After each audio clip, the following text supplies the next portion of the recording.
At Thanksgiving, my future mother-in-law, Deborah, laughed and said, "I canceled your wedding venue. Now you have to do it my way."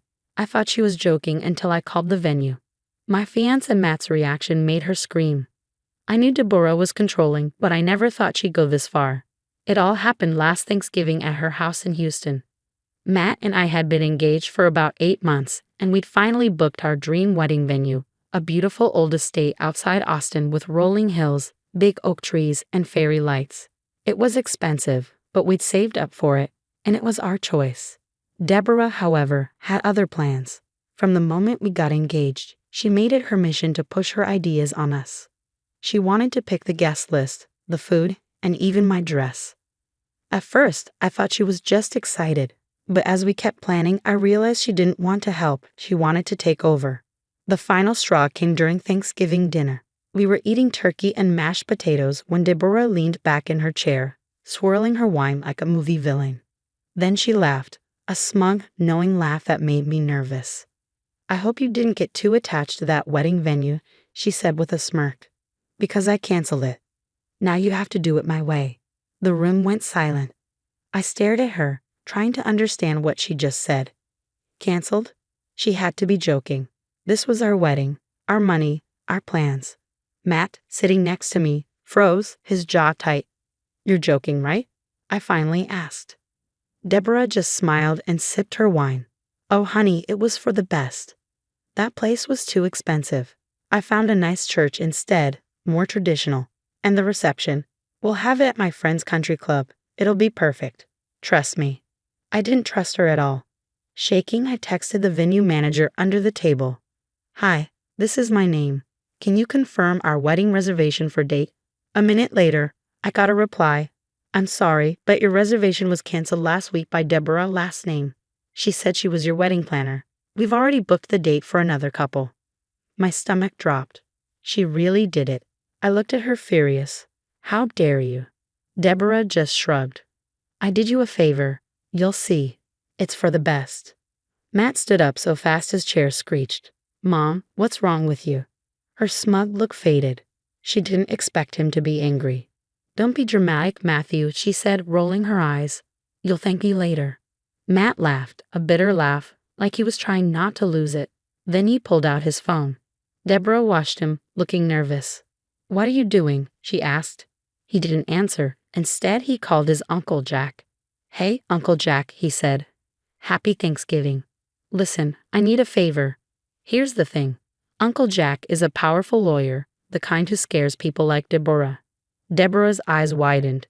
"Matthew, stop. There's no need for." "Yeah, so my mom just committed fraud. She pretended to be us and canceled our wedding venue. Can you look into that?" Deborah screamed, "Matthew, stop. You're overreacting." Matt turned away from her. "She lied, forged documents, and messed with a legal contract. That's fraud, right?" Deborah cried, "Matthew, I was just trying to help." He looked at her, cold and serious.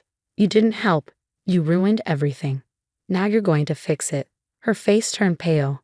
She knew she'd messed up, and we weren't done. Deborah panicked. "Matthew, honey," she said, trying to sound sweet. "Let's not ruin Thanksgiving over a misunderstanding. We're family." Matt glared at her. "A misunderstanding.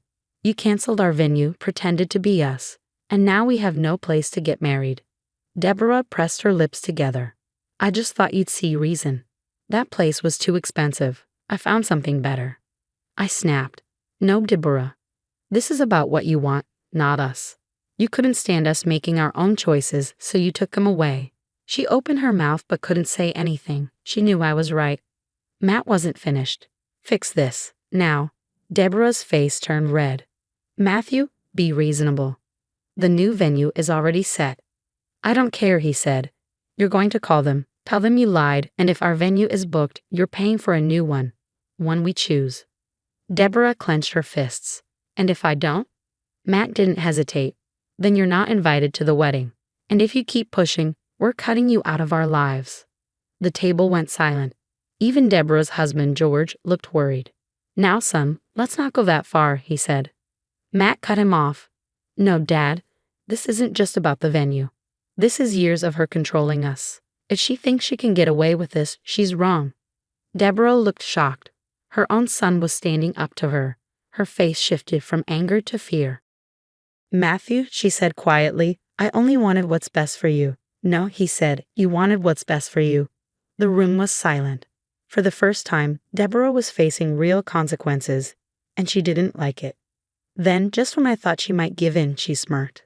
Oh, sweetheart, she said, tilting her head, you think you're in control. You're forgetting something important. Matt crossed his arms. What's that? Deborah leaned forward. The money. My heart sank. Deborah and her husband were rich, and they always reminded Matt they'd helped him succeed. But Matt and I had worked hard to be independent. Still, I knew what she meant. She looked at me, smiling like she'd won. Oh dear, you didn't think Matt paid for that venue himself, did you? My heart stopped. Matt froze. What are you talking about? Deborah's smirk grew. That expensive venue you loved. I saw the contract. I knew exactly how much the wedding venue cost and where the money came from. When Deborah said she'd have paid for it, I felt like the ground disappeared under me. Matt had told me he used his savings to pay for it. But Deborah laughed softly, looking smug. I transferred that money into your account months ago. I saw the withdrawal. So technically, I pay for the venue. And if I pay for it, that means I get to decide where the wedding happens, right? Matt's face turned pale. I couldn't breathe because Deborah wasn't wrong. She had tricked us. She waited, letting us think we were in control. And then she pulled the rug out from under us. I wanted to scream. She sat back, looking so pleased with herself, like she had won. Matt took a deep breath, his hands clenched into fists, but his face showed no emotion. That's when I knew this wasn't over. Matt didn't say a word. He just stared at his mother, his expression hard to read. The room was so tense it felt like all the air was gone. Deborah sat there, looking like she had won a game. She thought she had trapped us. She thought we had no way out. But she had no idea what Matt was about to do. Without looking away, Matt smiled, a cold, serious smile. Interesting, he said calmly. So you're saying you paid for the venue? Deborah's smirk faded for a second. That's right, and that means... Matt cut her off. You committed fraud. Deborah blinked. What? She said, but her voice shook. Don't be ridiculous. Oh, I'm not, Matt said, tilting his head. If you pay for it, why is my name on the contract? Why did the venue email us? Why did they say someone pretending to be us canceled it? Deborah's face twitched. Matt leaned closer. Mom, did you give me that money as a gift? Or did you lie to the venue and say you were in charge of the contract? She looked at her husband George like she wanted him to help, but he just sat there, shocked. If you pay for it for me, then I was in control of the contract, Matt said. And if that's true, then you pretended to be us, faked the documents, and messed with a legal contract. That's identity fraud, contract fraud, and maybe even wire fraud, depending on how you sent the money. Deborah opened her mouth but couldn't speak. I could see the moment she realized how much trouble she was in. Matt pulled out his phone. Maybe Uncle Jack should look into this. I'm sure he'd find it interesting. Matthew. Deborah finally said, her voice rough. I didn't mean for it to go this far. I was just trying to. Matt stood up. This was never about the wedding, he said, his voice calm but sharp. This was about you controlling me, controlling us. You couldn't stand that I was making my own choices without your permission. Matthew, she whispered, shaking her head. Please no, he said firmly, I'm done. Then he dropped the big news. We're moving up the wedding. I turned to him. Wait, what? Matt looked at me, and for the first time since this mess started, he seemed calm. We're getting married next month, he said, and it's going to be exactly how we wanted. Deborah gasped. Next month? That's not enough time. You'll never find a venue that fast. You can't. Matt looked straight at her. Oh, we already have one. Deborah's face fell as she realized she wasn't invited. She panicked. Matthew, she said, you're being unreasonable. You need time to plan. No, Matt said firmly. We don't need time. We just need to be away from you. I could tell she was trying to find a way to fix things, to get back in, but Matt wasn't letting her. He took my hand and said, let's go, and we did. We walked out of Thanksgiving dinner, leaving Deborah sitting at the table with her uneaten turkey, her mouth hanging open. She tried calling, texting, and even had George reach out, but Matt ignored her. She had finally lost control, and she knew it. The next morning, Matt and I got to work. First, we called Uncle Jack. Matt explained everything. How Deborah pretended to be us, lied, and canceled our venue. Uncle Jack didn't hesitate. She committed fraud, he said.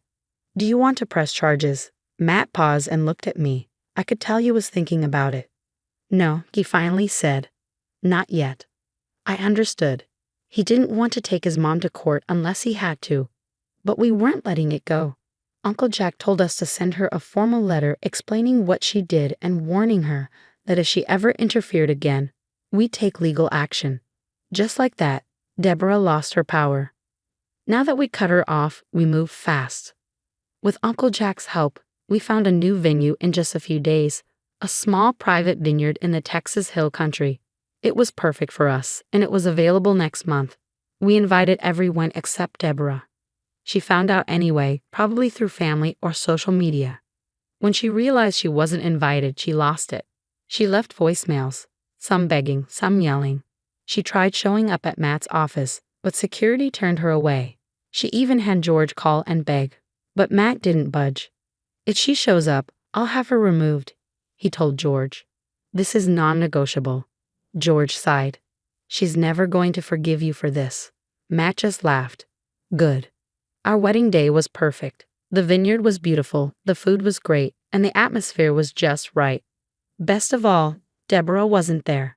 I found out later that she tried to crash the wedding. While I was watching TV, my husband stormed in, and after my mother-in-law whispered something, his face turned dark with rage. He shouted, "Why are you wasting time?" and smashed the TV on my head. Bleeding and begging for help, I was dragged by my hair and thrown out. Shaking, I called my brother, but when he arrived, what followed was more terrifying than I could have imagined.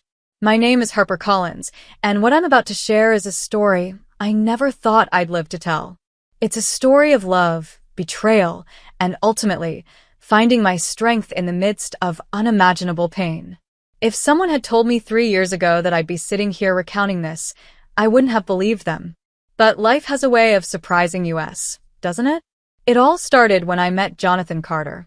I was 26, living in Seattle and working as a graphic designer for a small firm. My life was simple and steady.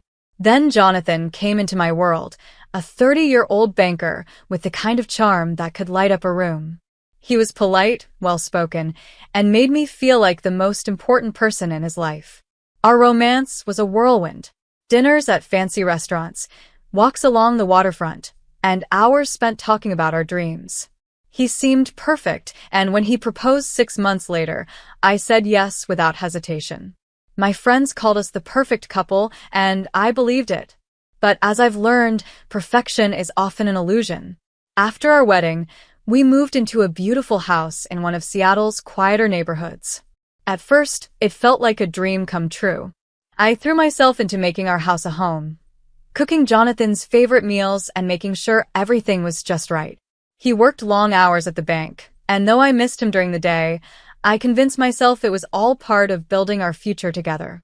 It wasn't long before cracks began to show. Jonathan's mother, Patricia, moved in with us a few months after the wedding. She claimed she needed to help out, but it quickly became clear she was there to control. Patricia was in her late 50s, a retired schoolteacher who carried herself with an air of authority. She had strong opinions about everything, how the house should be run, how I should dress, even what I should cook for Jonathan. At first, I tried to get along with her. After all, she was my husband's mother. I listened politely when she criticized me for being too modern or when she insisted I wasn't managing the household properly. But no matter how hard I tried, it was never enough for her. And worse, Jonathan started siding with her. "Harper, Mom's just trying to help," he'd say whenever I tried to voice my concerns. "You should listen to her. She knows what she's talking about." It hurt, but I told myself it was just a phase. Things would get better, right? But they didn't. One evening, after a particularly exhausting day, I finished all the housework and sat down on the sofa to watch TV. It was a small comfort, one of the few things that helped me unwind. I remember thinking how much I missed my father, who had passed away a year before the wedding. The TV was his gift to me, and watching it always brought back warm memories. Jonathan came home late that night. He looked tired but still greeted me with a smile. For a moment, I felt relief. Maybe tonight would be peaceful. But then Patricia appeared, whispering something into his ear. Whatever she said, it changed his expression instantly. He glared at me, his eyes cold. "Get up," he said, his tone sharp. "Go to the kitchen and make me a fresh meal."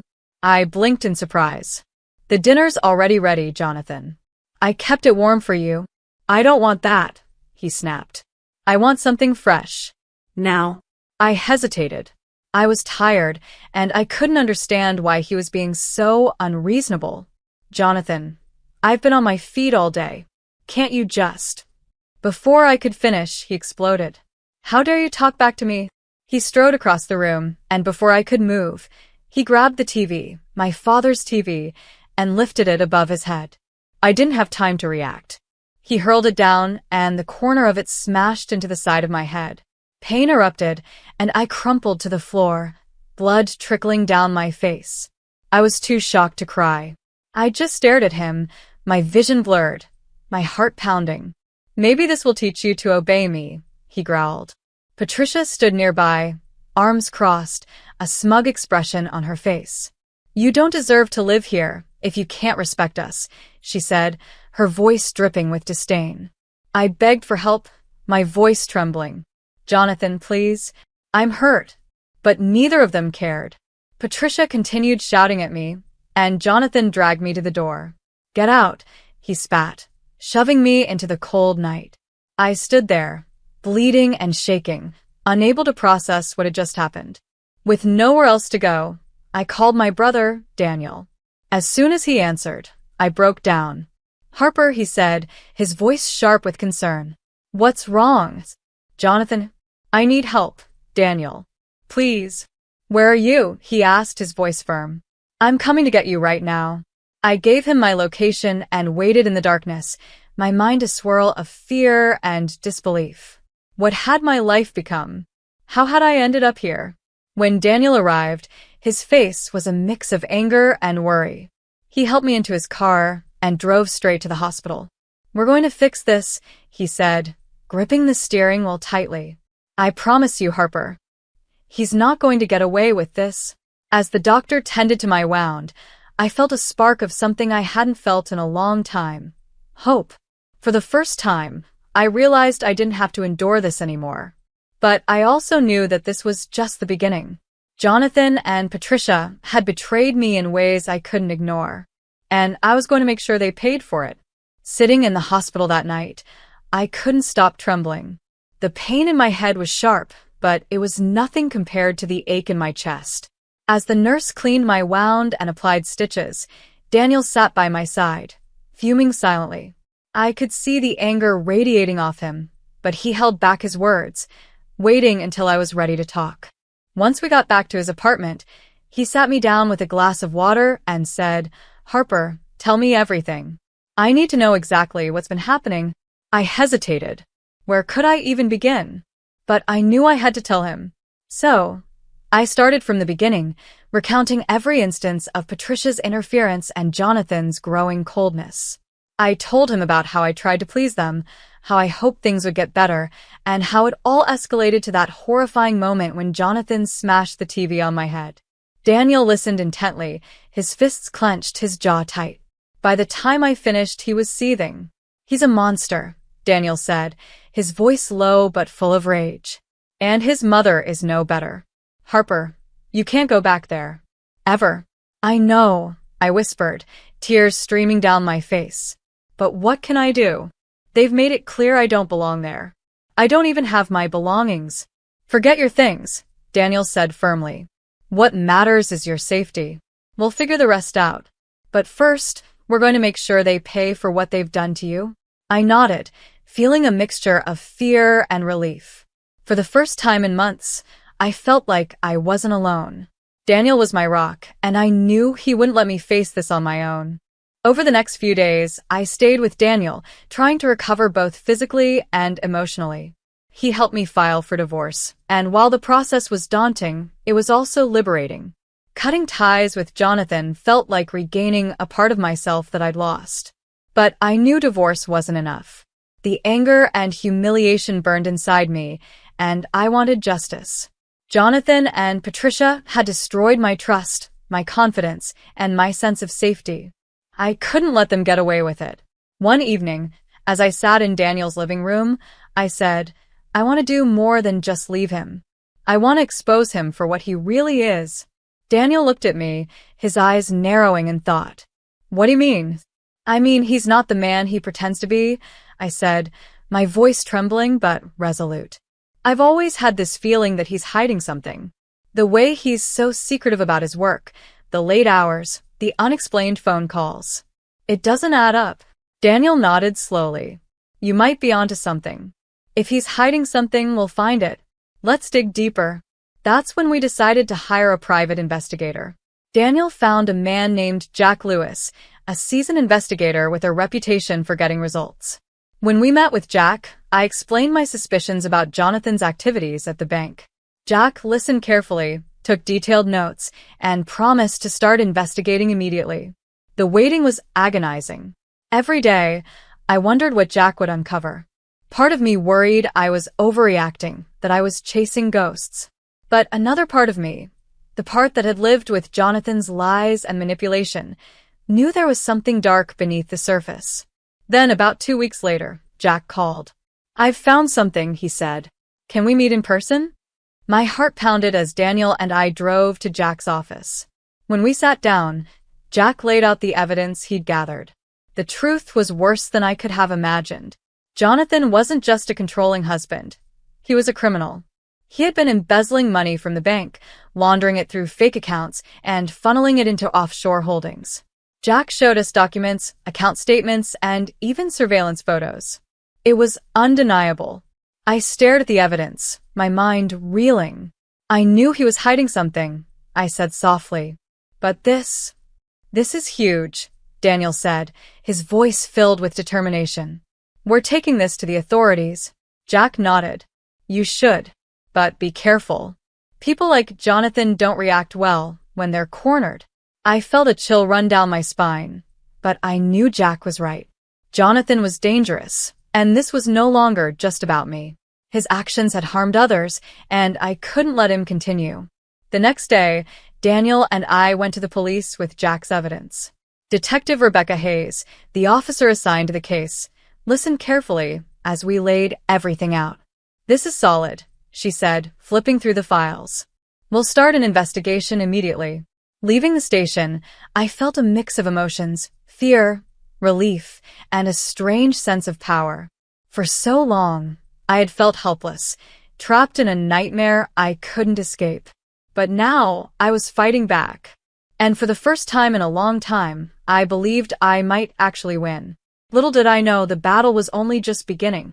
The days after meeting Detective Hayes were a blur of nervous energy. The police had taken over the investigation, and I found myself anxiously waiting for updates. I kept replaying Jack's words in my head. Jonathan was dangerous. I had always known he had a temper, but now I was seeing him in a completely different light. This wasn't just about his cruelty toward me. This was about him being a man who broke laws, betrayed trust, and lived a double life. I tried to stay busy, throwing myself into anything that could distract me. Daniel was my constant source of strength, always checking in and reminding me that I wasn't alone in this. But even his reassurances couldn't fully ease my fears. I knew that once Jonathan found out what was happening, there would be no turning back. About a week later, Detective Hayes called me in for a meeting. When Daniel and I arrived at the station, she had a folder on her desk, her expression serious but determined. We've made significant progress, she began, gesturing for us to sit. Thanks to the evidence your investigator provided, we were able to confirm that Jonathan is involved in a large-scale money laundering operation. He's been embezzling funds from the bank for over 2 years and using shell companies to cover his tracks. The scope of his crimes is massive. Hearing it spelled out like that left me breathless. I had suspected he was hiding something, but the extent of his betrayal was staggering. What happens now? I asked, my voice shaky. We've built a strong case against him, Detective Hayes said. We've already started monitoring his movements, and we're preparing to make an arrest. But I need you to be careful. Once he realizes the net is closing in, he might try to contact you, or worse." I nodded, gripping the edge of my chair. "I won't let him get to me," I said, though deep down, I was terrified. As we left the station, Daniel turned to me. "You're handling this incredibly well, Harper. I know it's not easy." "It's not," I admitted, "but I need to see this through. After everything he's done, I can't let him walk away." That evening, I sat alone in Daniel's living room, staring out the window. My mind wandered back to the beginning of my relationship with Jonathan.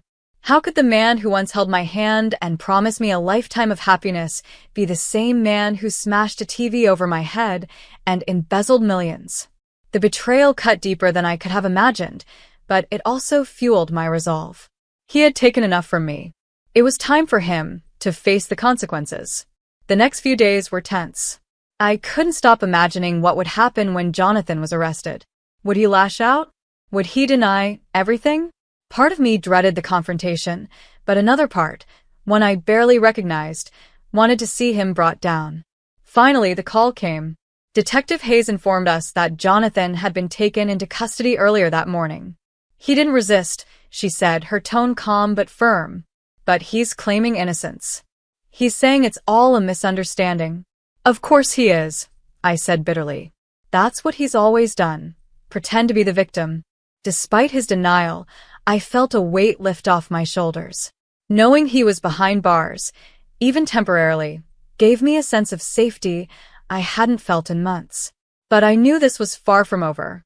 The next step was the court case, and I would have to relive everything to ensure he faced justice. As I prepared for the trial, memories of Jonathan haunted me. I remembered the way he'd look at me with disdain when I didn't meet his impossible expectations.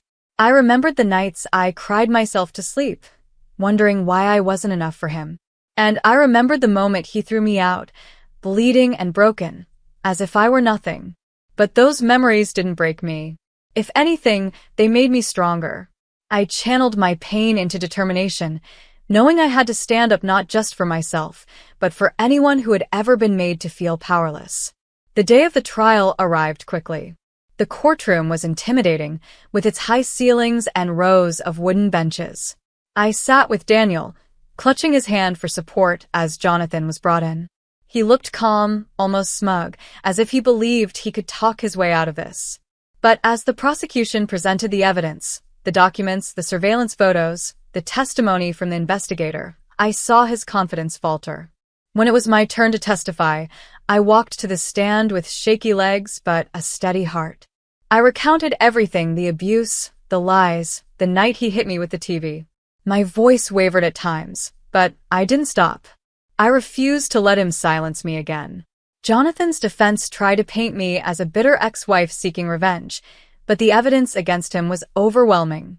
By the time the trial concluded, it was clear to everyone in the courtroom that he was guilty. The judge's verdict came swiftly. Jonathan was convicted on multiple counts of embezzlement, money laundering, and fraud. He was sentenced to 12 years in federal prison. As the gavel struck, I felt an immense sense of relief. He couldn't hurt me anymore. When the judge announced Jonathan's sentence, 12 years in federal prison, a wave of emotions washed over me. Relief, disbelief, and even sadness mingled together. But one feeling stood out above the rest: freedom. For the first time in years, I felt like I could finally breathe. He couldn't hurt me anymore. He couldn't manipulate me, control me, or break me. Justice had been served. After the trial, Daniel and I stepped outside the courthouse. The sun was shining, but I still felt heavy. It was as if the weight of everything I'd been through was just now sinking in. Daniel placed a hand on my shoulder. "You did it, Harper," he said, his voice filled with pride. "You stood up to him." I nodded, my throat tight. "I couldn't have done it without you," I said. "You believed in me when I didn't believe in myself." The next few weeks were a blur as I tried to pick up the pieces of my life. Moving forward wasn't as easy as I had hoped. I still carried the scars, both physical and emotional, from everything Jonathan had done. Sometimes I would wake up in the middle of the night, reliving the moments of his anger, his violence. But each day, I reminded myself that I was stronger than those memories. I had survived, and I wasn't going to let him define me. One of the first steps I took toward healing was reclaiming my independence. I moved into a small apartment in downtown Seattle, not far from my office. It wasn't much, a one-bedroom with a tiny kitchen and creaky floors, but it was mine. Every piece of furniture I picked out, every picture I hung on the walls, felt like a declaration of my new life. For the first time, I had a space that was truly mine, free from Jonathan's shadow. Work became another refuge. I poured myself into my designs, finding solace in the creative process. My boss, who had always been supportive, gave me opportunities to take on bigger projects, and I slowly began to rebuild my confidence. It wasn't easy. I still had moments of doubt, wondering if I was truly capable, but with each success, I proved to myself that I was. Daniel remained my rock through it all. He checked in on me constantly, whether it was bringing over groceries or just sitting with me on the couch, watching movies and talking about anything but the past. He reminded me that I wasn't alone, and that made all the difference. One day, as I was organizing some old papers, I came across a photograph from my wedding. In the picture, Jonathan was smiling at me, his arm wrapped around my waist. I stared at it for a long time, trying to reconcile the man in the photo with the man who had hurt me so deeply. Eventually, I tore the picture in half and threw it away. It felt symbolic, like I was finally letting go of the version of him I had once loved. But my healing wasn't just about forgetting, it was about learning. I took time to reflect on everything I had endured, and I realized how much stronger it had made me. I had found a resilience within myself that I didn't know existed. I had faced betrayal, humiliation, and pain, and I had come out the other side. I wasn't the same person I had been when I married Jonathan, but I was okay with that. The new version of me was braver, wiser, and determined to never let anyone take away my power again. As for Jonathan, his sentencing sent shockwaves through the community. His crimes made headlines, and the bank he worked for issued a public apology for failing to catch his fraudulent activities sooner. I heard through the grapevine that Patricia, his mother, had moved away, likely out of embarrassment. Part of me wanted to confront her, to demand an apology for the way she had treated me, but I realized it wasn't worth it. She wasn't worth it. My energy was better spent on myself and my future. One evening, Daniel and I went out for dinner to celebrate. It wasn't a big occasion, just the two of us at a small Italian restaurant, but it felt significant. As we clinked our glasses together, he said, "To your freedom." "To my freedom," I echoed, smiling for what felt like the first time in ages. It was a genuine smile, one that came from a place of peace. Now, as I sit here telling the story, I realize how far I've come. What happened to me was horrific, but it didn't break me. It taught me that I deserve better, that I have a voice and a right to stand up for myself. And most importantly, it taught me that no matter how dark things seem, there's always a way out. Jonathan may have thought he could control me forever, but he underestimated me. He underestimated the strength I had buried deep inside. And now, as I look ahead to the future, I know one thing for sure. I'm free. Free to live, to dream, and to build a life on my own terms. And that, to me, is the greatest revenge of all. The text message glowed on my phone screen in the darkness of my car. St. Augustine's Chapel, 2 p.m. You need to see this. Unknown. My hands trembled as I tightened my grip on the steering wheel, watching as guests trickled into the small stone chapel through the blur of my rain-splattered windshield. I'm Julia, and right now, I'm sitting here like some amateur detective, wondering if I've finally lost all sense of reality. My husband, Eric, told me he had a conference in Seattle. That's what his calendar said. That's what his assistant confirmed. That's what the hotel reservation showed.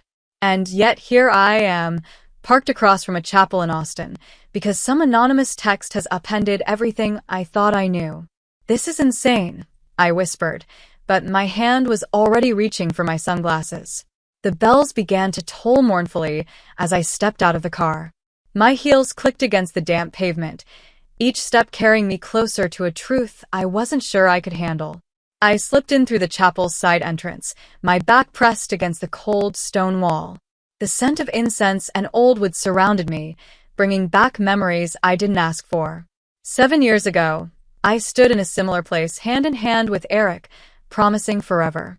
The organ began to play, the sound loud and jarring in my ears, and that's when I saw him. Eric. My Eric. Standing at the altar in a crisp black suit I didn't recognize, hands clasped, that all too familiar tick in his jaw giving away his nerves. He's not in Seattle. I gripped the edge of the pew as my knees threatened to buckle.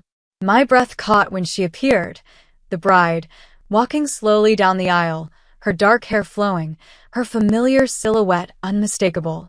Kara. My best friend. The woman who helped me choose my wedding dress. The one who spent summers at my family's cabin. The woman I trusted more than anyone else. The priest began speaking, but his words were drowned out by the deafening silence in my mind. My husband and my best friend, standing in front of everyone, exchanging vows of love and fidelity, vows he'd already given to me. I don't remember leaving the chapel. I don't remember driving home.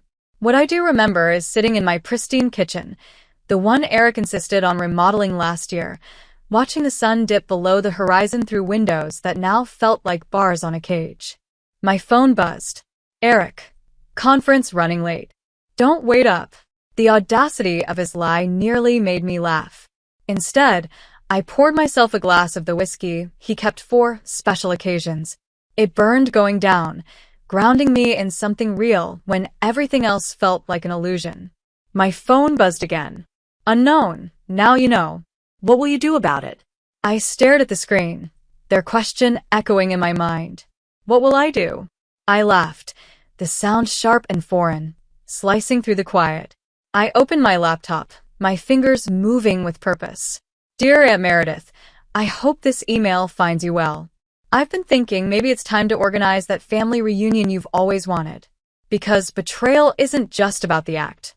It's about the intricate web of lies that came before it, the innocent smiles, the casual reassurances, the way they both made me feel like I was crazy for ever doubting them.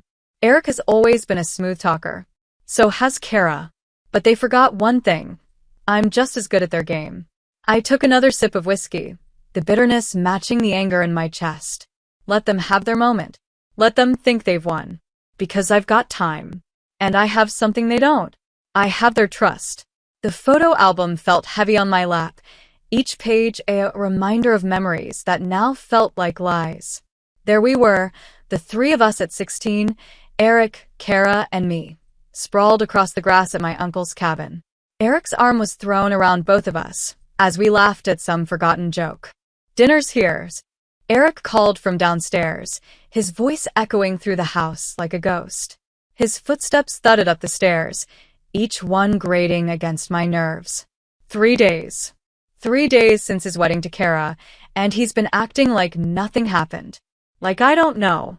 He pushed open the door, holding 2 plates of Chinese takeout, his usual peace offering. Remember when we used to get Chinese with Kara every Friday? I said before I could stop myself, the word sharp as glass. Eric froze for half a second. Blink and you'd miss it. But I didn't. That was a lifetime ago, he said carefully, his smile forced. Was it? I stood, letting the album drop to the floor with a heavy thud. The sound made him flinch. Julia, he said slowly, setting the plates down. He approached me with that same placating look he used when handling difficult clients.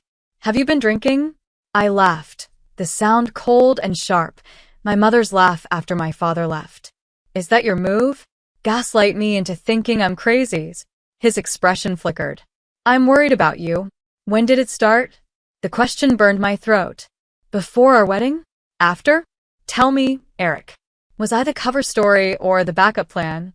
You're not making sense, he said, his voice too calm. But his left hand twitched, his tell when he was lying.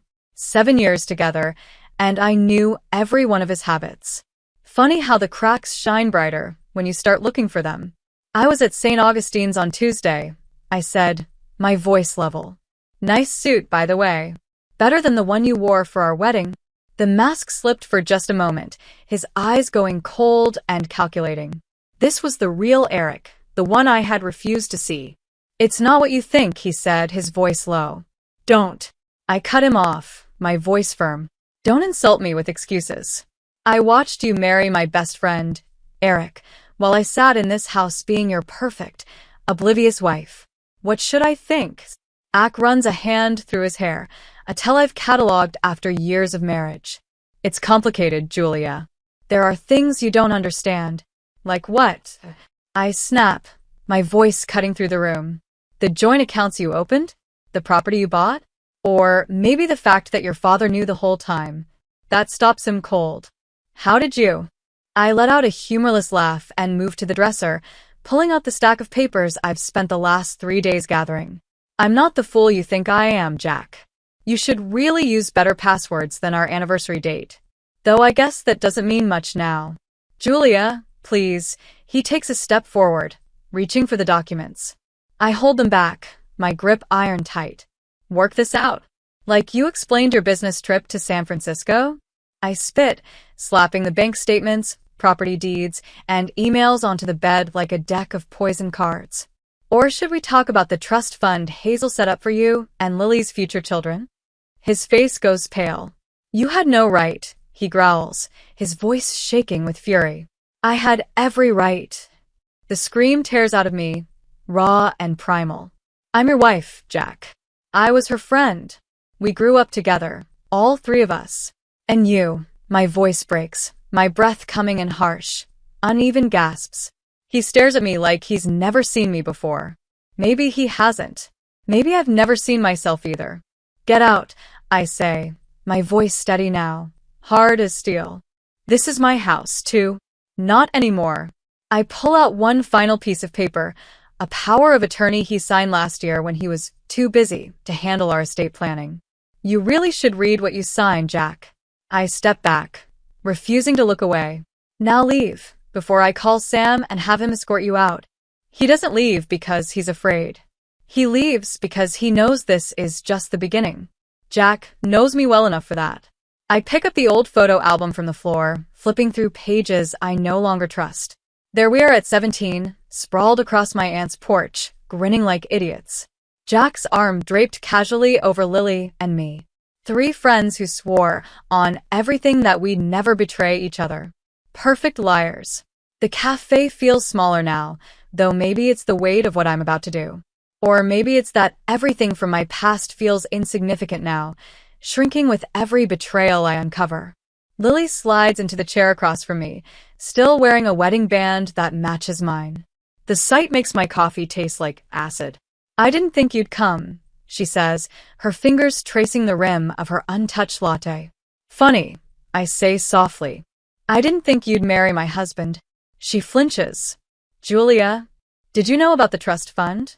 I interrupt, sliding a stack of bank statements across the table like cards in a rigged poker game.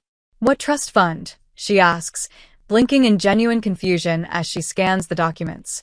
"The one Hazel set up for Jack and your future children," I say, watching her carefully. $3 million.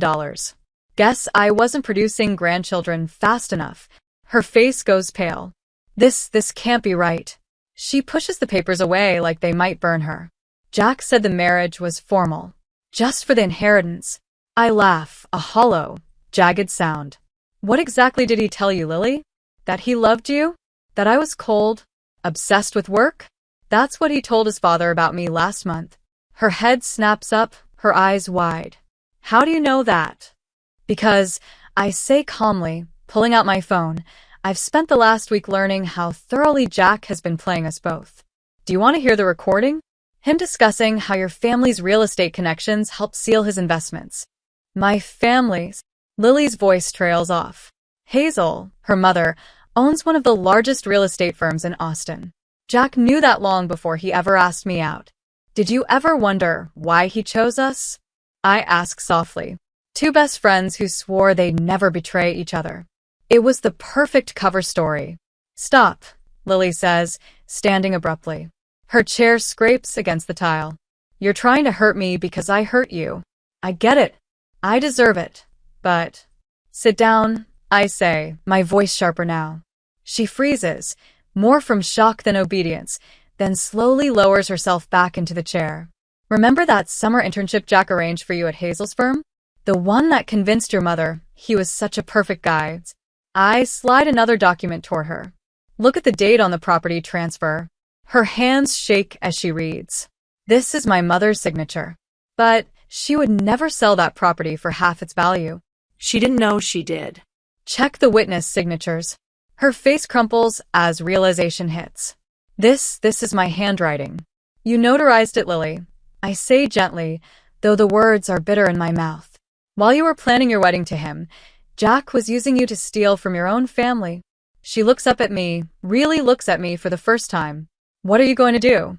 I stand, gathering the papers. Wrong question. The real question is, what are we going to do? Her brow furrows. You have two choices, I say, pulling a small USB drive from my bag and setting it on the table. You can keep playing his game and lose everything. Or you can help me take him down. This drive contains everything. Your family's connections, Hazel's properties, my savings. Jack's entire plan was built on the assumption that we'd never compare notes. She stares at the drive like it might explode in her hands. If this gets out, everything burns. I place my hand over hers, feeling the cold metal of her wedding ring that matches mine. This time, Lily, we'll be the ones holding the matches. Her fingers close around the drive, and for the first time, I see a flicker of the friend I once knew. Lily's gaze holds mine, fierce and unrelenting. It's a glimpse of the friend I used to know, the one who was unstoppable when crossed. When do we start? She asks. I smile, and for the first time in weeks, it feels real. We already have.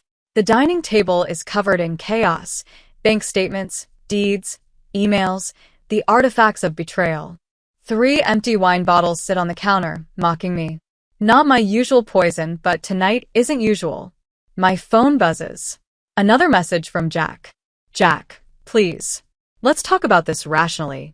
Rationally, I mutter to myself. Like the systematic way he built this house of lies.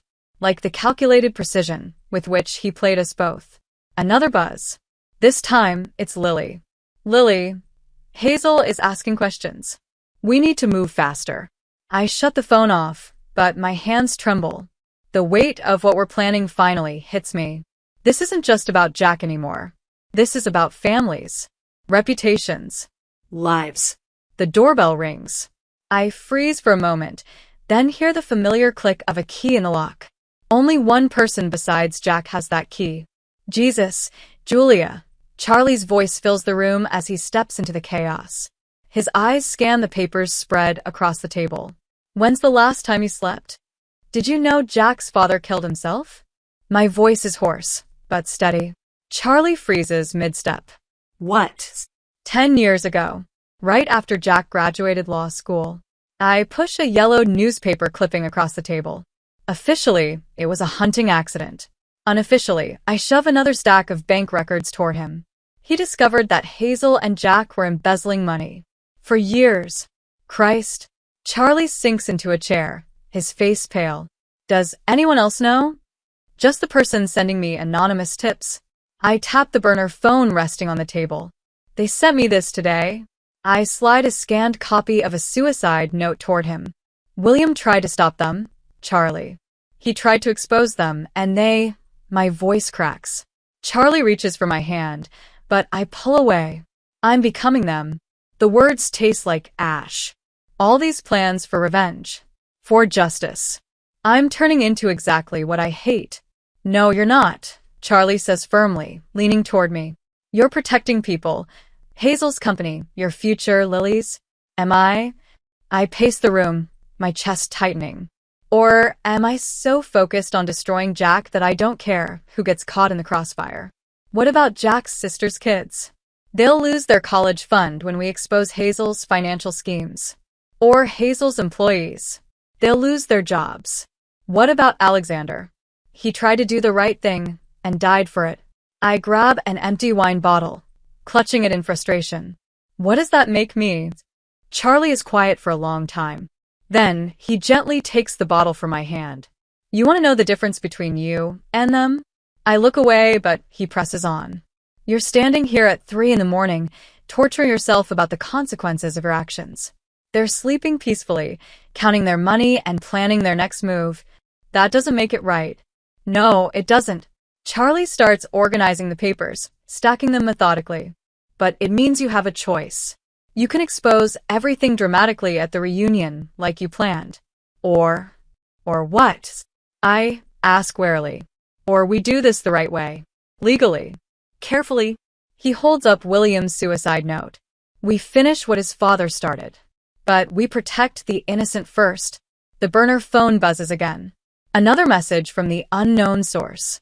Ask Hazel about the offshore accounts. I stare at the message, then at the mess of documents. 7 years of lies and betrayal scattered across my dining table. Okay, I say finally. Show me how to do this right. Charlie nods, already dialing his phone. First, we need to talk to someone who specializes in financial fraud. I know a guy. Wait. I grab his arm, forcing him to look at me.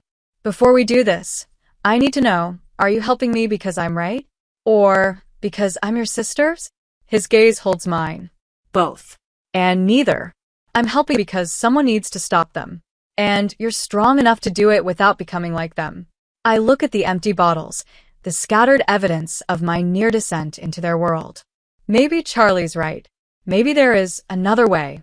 The lawyer's office feels sterile, all polished mahogany and neatly stacked files. Thomas, a financial fraud specialist, spreads a series of documents across the table. I'm fixated on a single sheet, a list of names. Children, mostly. These are the beneficiaries of the trusts connected to Hazel's accounts, James says. If you move forward with this, those trusts will collapse. How many people are we talking about? My voice sounds distant, hollow. Directly? Around 30. Indirectly? Hundreds. This isn't just exposing fraud. This is dismantling a system that's been in place for generations. Charlie leans forward. But we can prove it easily. The question is whether we should. My phone buzzes. Lily. Hazel found the missing property documents. She's calling Laura today. Charlie reads over my shoulder. If Hazel confronts Laura directly, everything falls apart anyway. How long would it take to protect the innocent parties? I ask James. Weeks. Months. The door bursts open before he can finish. Isabella steps in, her designer heels clicking against the floor. Her usual composed facade is cracking, her eyes wild. I should have known you'd run to Charlie, she hisses. James stands abruptly. Laura. My daughter works in this building, James. Did Julia tell you that part? Did she tell you how many families she's willing to destroy for her revenge? That's rich, I say, standing to face her. Coming from you? Charlie steps forward, placing himself between us, but Laura barely spares him a glance. Her focus is entirely on me. You think you're protecting people, Julia?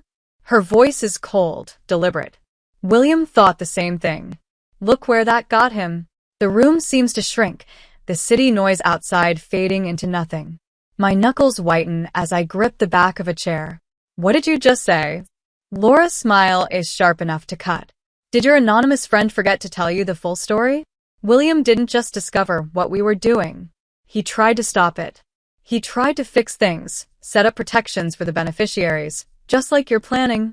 And you stopped him, I whisper, the pieces clicking into place. The hunting accident, it wasn't an accident, was it? Laura's gaze flickers, just for a moment.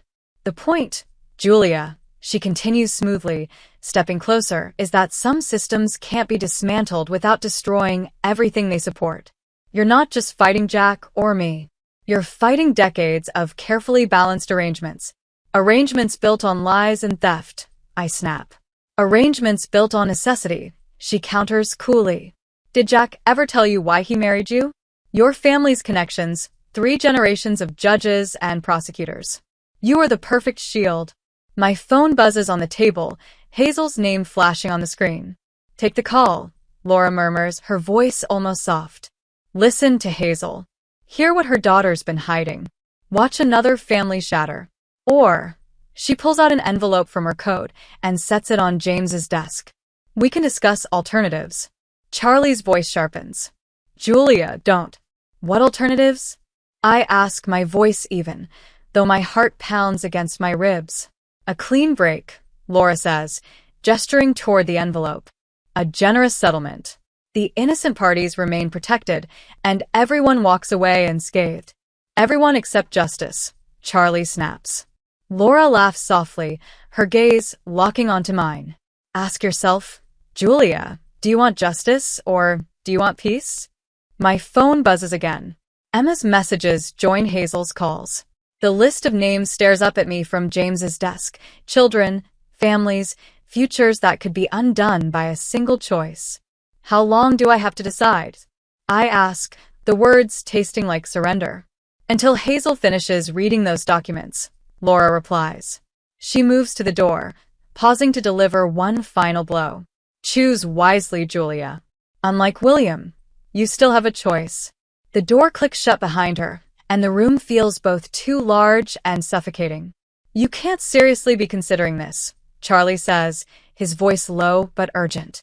I pick up the list of names, then glance at my still buzzing phone. What if she's right? What if trying to fix this makes everything worse? That's fear talking, not justice, Charlie counters. Maybe, I murmur, turning to James. But what if fear is trying to tell us something important? The phone buzzes one final time, then falls silent. Whatever Hazel discovered, it's too late to stop it now. I pick up Laura's envelope, its weight pressing against my ribs. I need to talk to Lily, I say finally, before we decide anything else. The Mitchell estate looms ahead of us, its massive windows glowing like warning beacons in the dusk. Cars are already lined along the circular driveway, every player already assembled for what they think is an anniversary celebration. Last chance to back out, Charlie murmurs, the briefcase full of evidence heavy in his grip. Emma steps up beside me, her voice tight. They're already inside. Hazel is with them. Jack's watching the door. I adjust my black dress, funeral appropriate, though no one knows that yet. Did you secure the exits? I ask quietly. Charlie nods. James's people are stationed at every door. Once you start, no one leaves until everything's out in the open. The envelope burns against my skin, tucked beneath the fabric of my dress. Laura's offer of silence still unopened, still a possibility. We enter through the kitchen. Caterers bustle around us, unaware they're serving the last supper of the Mitchell dynasty. Jack spots me immediately, relief flickering across his face before suspicion takes its place. He moves toward me, champagne glass in hand. Julia, he says softly. I didn't think you'd come. Julia, he says softly. I didn't think you'd come. And miss Laura's parties? My smile feels like shards of glass. I wouldn't dream of it. His gaze shifts from me to the briefcase Charlie carries, then to Emma, standing resolute at Hazel's side. I see the moment realization hits him, but Laura's voice cuts through the room. Everyone, please gather in the main hall. The crowd begins to shift, pulling us with it. I catch glimpses of familiar faces. Hazel, pale but composed. Laura's second husband, smiling obliviously. Jack's sister, clutching her children's hands. The children. My stomach twists. Laura raises her glass. Thank you all for coming to celebrate. Actually, I interrupt, stepping forward. My voice carries through the sudden quiet. I'd like to say something first. Jack moves toward me, panic in his eyes, but Charlie steps in his path. Emma positions herself near Hazel. Julia, Laura warns, her voice low. Think carefully about what you're doing. I pull out the envelope she gave me, still sealed. I've thought about it for weeks. About nothing else. I turn to the room, my voice steady despite the storm raging in my chest. About justice. About protection. About who deserves the truth and who deserves mercy. Jack's voice breaks through, raw with fear. Julia, whatever you think you know. I know everything, I say sharply, snapping open the briefcase. I don't pull out the documents yet, but the message is clear. About William's death. About the trust funds. About your 2 marriages. About Laura's schemes. And every lie you told to keep this house of cards standing. The room erupts into whispers. Hazel steps forward, her face ashen. Emma? Hazel's voice cracks. What is this? I'm sorry, Mom, Emma says, her voice trembling. I didn't know. Not until Julia showed me. Hazel's husband demands answers. Jack's sister clutches her children tighter, confusion etched across her face. I look at the children, their innocent futures dangling on my next words. Laura's envelope burns against my ribs. The truth, I say softly, is that I came here tonight to destroy everything. To expose decades of fraud and manipulation. To get justice for everyone who's been hurt by the Mitchell family's lies. I pull out the first document, William's real suicide note. Laura freezes, her expression finally breaking its perfect composure. But standing here, looking at all of them, I meet Jack's eyes and realize something worse than being deceived. Worse than being betrayed. Julia, Charlie warns, his voice sharp with caution. But I continue. It's becoming the very thing you're fighting against. I strike a match. When did I take it from my purse? It doesn't matter. I touch it to Laura's envelope. The paper catches quickly, flames devouring the lies within. I drop it into the briefcase. No. Charlie lunges forward, but it's too late. The evidence burns, years of careful investigation reduced to ash. And with it burns my chance at justice, revenge, everything I thought I wanted. The fire alarm shrieks. Sprinklers activate, sending water cascading over us. People rush for the exits, pushing past James's guards in the chaos. Through the smoke and spray, my eyes lock with Laura's. She knows what I've done. Chosen mercy over justice, chosen to protect the innocent over punishing the guilty. But her triumphant smile falters as I pull out my phone and press send. Sometimes, the greatest revenge isn't destruction. It's redemption. The police lights paint the estate's kitchen in alternating red and blue. Laura sits across from me at the marble island, both of us dripping from the sprinklers, watching officers carry out boxes of evidence. The real evidence. Not the decoy files I burned. Copies, I say quietly. Everything in that briefcase? Just copies. The originals went to the FBI an hour ago. Her perfectly manicured nails drum against her coffee cup. You chose this moment deliberately.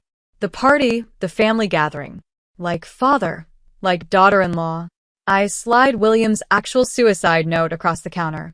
He planned to expose everything at your anniversary party too, didn't he? Before the hunting accident. The drumming stops. Through the window, I see Jack being led to a police car, Charlie standing nearby, his expression grim. You don't understand what you've done, Laura says, her voice trembling. Those trust funds were protecting people. I pull out my phone and show her the court orders. Every innocent beneficiary has been legally separated from the fraudulent accounts. The children will keep their college funds. The medical care continues. For the first time, real fear flickers in her eyes. How? I had 3 weeks after you gave me that envelope. 3 weeks where you thought you'd won. I lean forward. Did you really think I spent that time doing nothings? A commotion at the door draws our attention. Hazel enters, flanked by federal agents. Her eyes lock on Laura's. You killed him, Hazel says flatly. You killed William when he tried to protect my daughter from your schemes. Laura stands so abruptly her chair topples over. That's ridiculous. William was going to expose how you used Lily to access Hazel's company records, I interrupt. How you manipulated Jack into marrying both of us to maintain your financial facade. Everything I did was for this family, Laura snaps. No, Lily steps into the room, tear-streaked but steady. Everything you did was for yourself. And now we all know why. I slide one final document across the counter, an old photograph.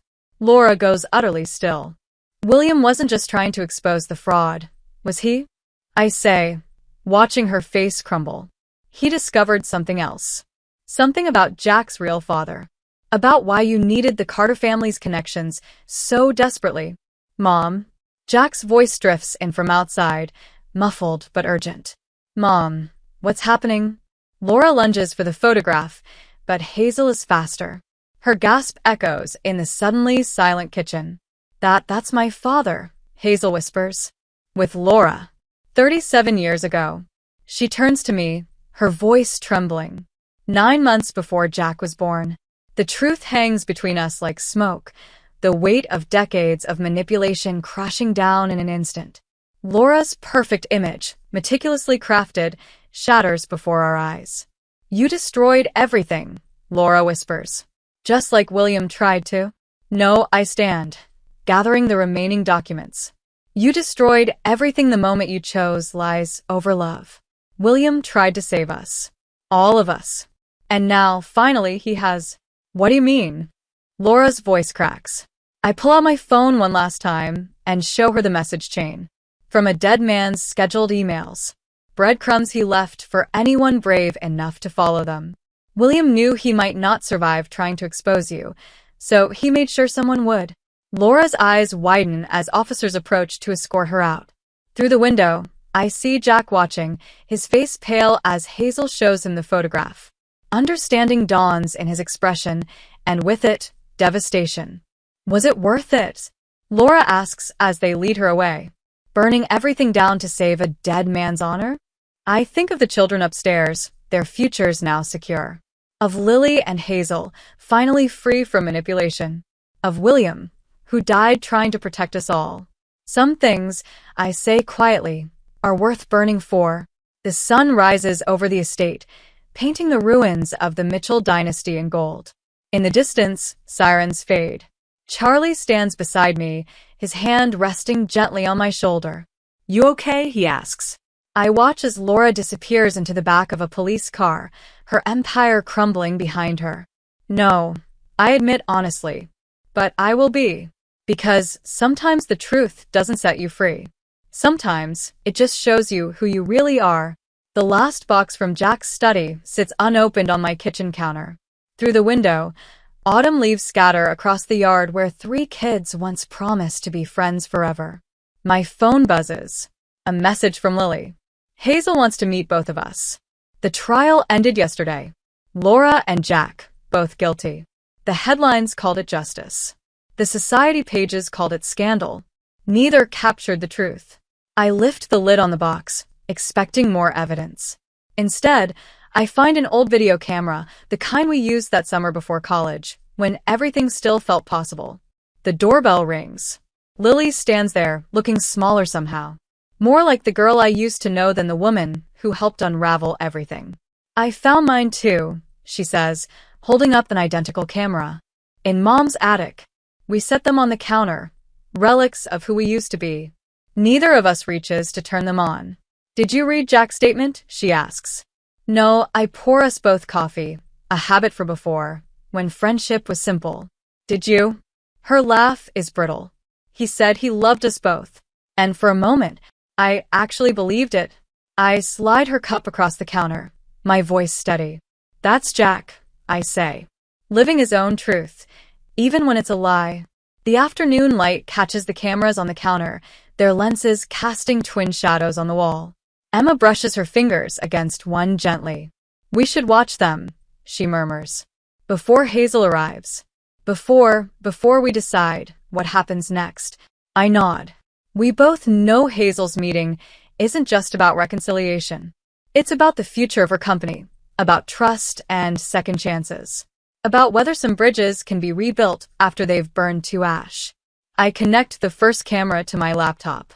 The screen flickers to life, and there we are, young, laughing, whole. Jack is behind the camera, narrating with the enthusiasm of someone who thinks the world is his to shape. It's our last summer together, before college, before choices.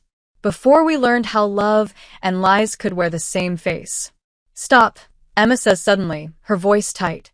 I pause the video. The frame freezes on our younger selves sharing some forgotten joke. But it's Jack's reflection in the window that catches my eye, the way he watches us both. The calculating expression. Planning, even then. He didn't destroy us, I say softly, the realization sinking in. He just showed us who we already were. Emma's brows knit together. "What do you mean?" "You always wanted adventure. I always needed control. He just weaponized those truths." Emma's coffee sits untouched, growing cold. The second camera remains dark and unwatched on the counter. Some truths, I'm learning, don't need to be seen to be understood. "Now we choose," I say, meeting her eyes. "Not between right and wrong. between easy and true. The doorbell rings again. Hazel. Before Emma moves to answer, she grips my hand. Her voice drops to a whisper. I'm sorry. Not for loving him, but for forgetting how to love you first. I squeeze her hand in return, remembering Laura's final words at the trial, love makes liars of us all. Maybe, I say, we stop trying to fix the past. Maybe we just build something new. She nods, understanding the weight of what I'm not saying, about Hazel's company, about second chances, about how sometimes revenge isn't about destroying what was, but creating what could be. I open the door to Hazel. She carries herself differently now, straighter, stronger, free from decades of manipulation. The autumn wind scatters leaves across the yard, a reminder of change. Somewhere, in a prison cell, Laura plots her appeals. In another place, Jack writes letters we'll never read. Life moves forward, messy and imperfect. The cameras stay on the counter, untouched. Some memories don't need revisiting. Some truths are better lived than remembered. Hazel spreads papers across my kitchen table, plans for rebuilding, for moving forward. Emma and I exchange glances, remembering other papers, other plans, other choices. Ready? Hazel asks. I think of William, setting truth bombs to detonate years after his death. Of Laura, building walls to protect secrets that were never worth keeping. Of Jack, loving so desperately he forgot how to love honestly.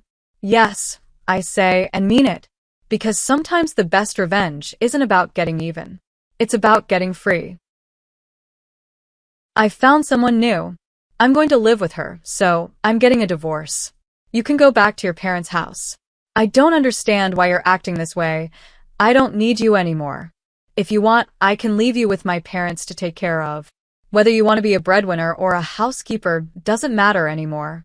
Kai couldn't comprehend what was happening. My name is Kai, and I'm a 30-year-old marketing manager. I've spent my whole life working. After finishing university, I joined a big company, and over the course of a decade, I worked hard and earned the qualifications to move up the ladder.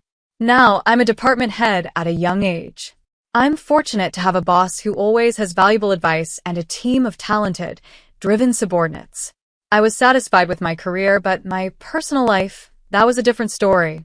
I had a boyfriend once when I was in school, but none after I began working. Worried about being alone, a friend invited me to a dinner, where I met Lucas. He was kind, had a pleasant smile, and seemed very approachable. Since we were both the same age, we had a lot in common, and our conversations flowed easily. We quickly became friends, exchanging contact information and meeting up for meals.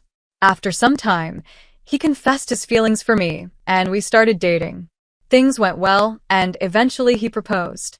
We got married, and I was so thrilled to marry the man I loved. Soon after, I went to meet his parents. His family welcomed me warmly. Hi, I'm Emma. It's so nice to meet you. I can't believe someone so beautiful is going to marry our Lucas, his mother said, tears welling up in her eyes. I'm so proud of my son for bringing such a wonderful woman into our family. Mom, please, you're embarrassing her. Lucas laughed, but his mom just smiled. No, it's true. It's a compliment, she said, wiping her tears. His parents were very kind and easy to talk to, just like him. So, Kai works for a big company, right? His father asked. Yes, I do, I replied. That's wonderful. It's nice to see a woman working so hard, he said. Will you quit your job after the wedding? No, I plan to continue working. That's good, his mother said, sounding relieved. You've got a great job, so it's better that way. I felt fortunate. From what my friends had told me, many of them had been urged by their mother-in-laws to quit their jobs. They often heard that it was a wife's duty to support her husband. I thought to myself how generous my future mother-in-law was to be so understanding. After greeting my parents, we got married. My heart was filled with excitement as I thought about the new chapter in my life.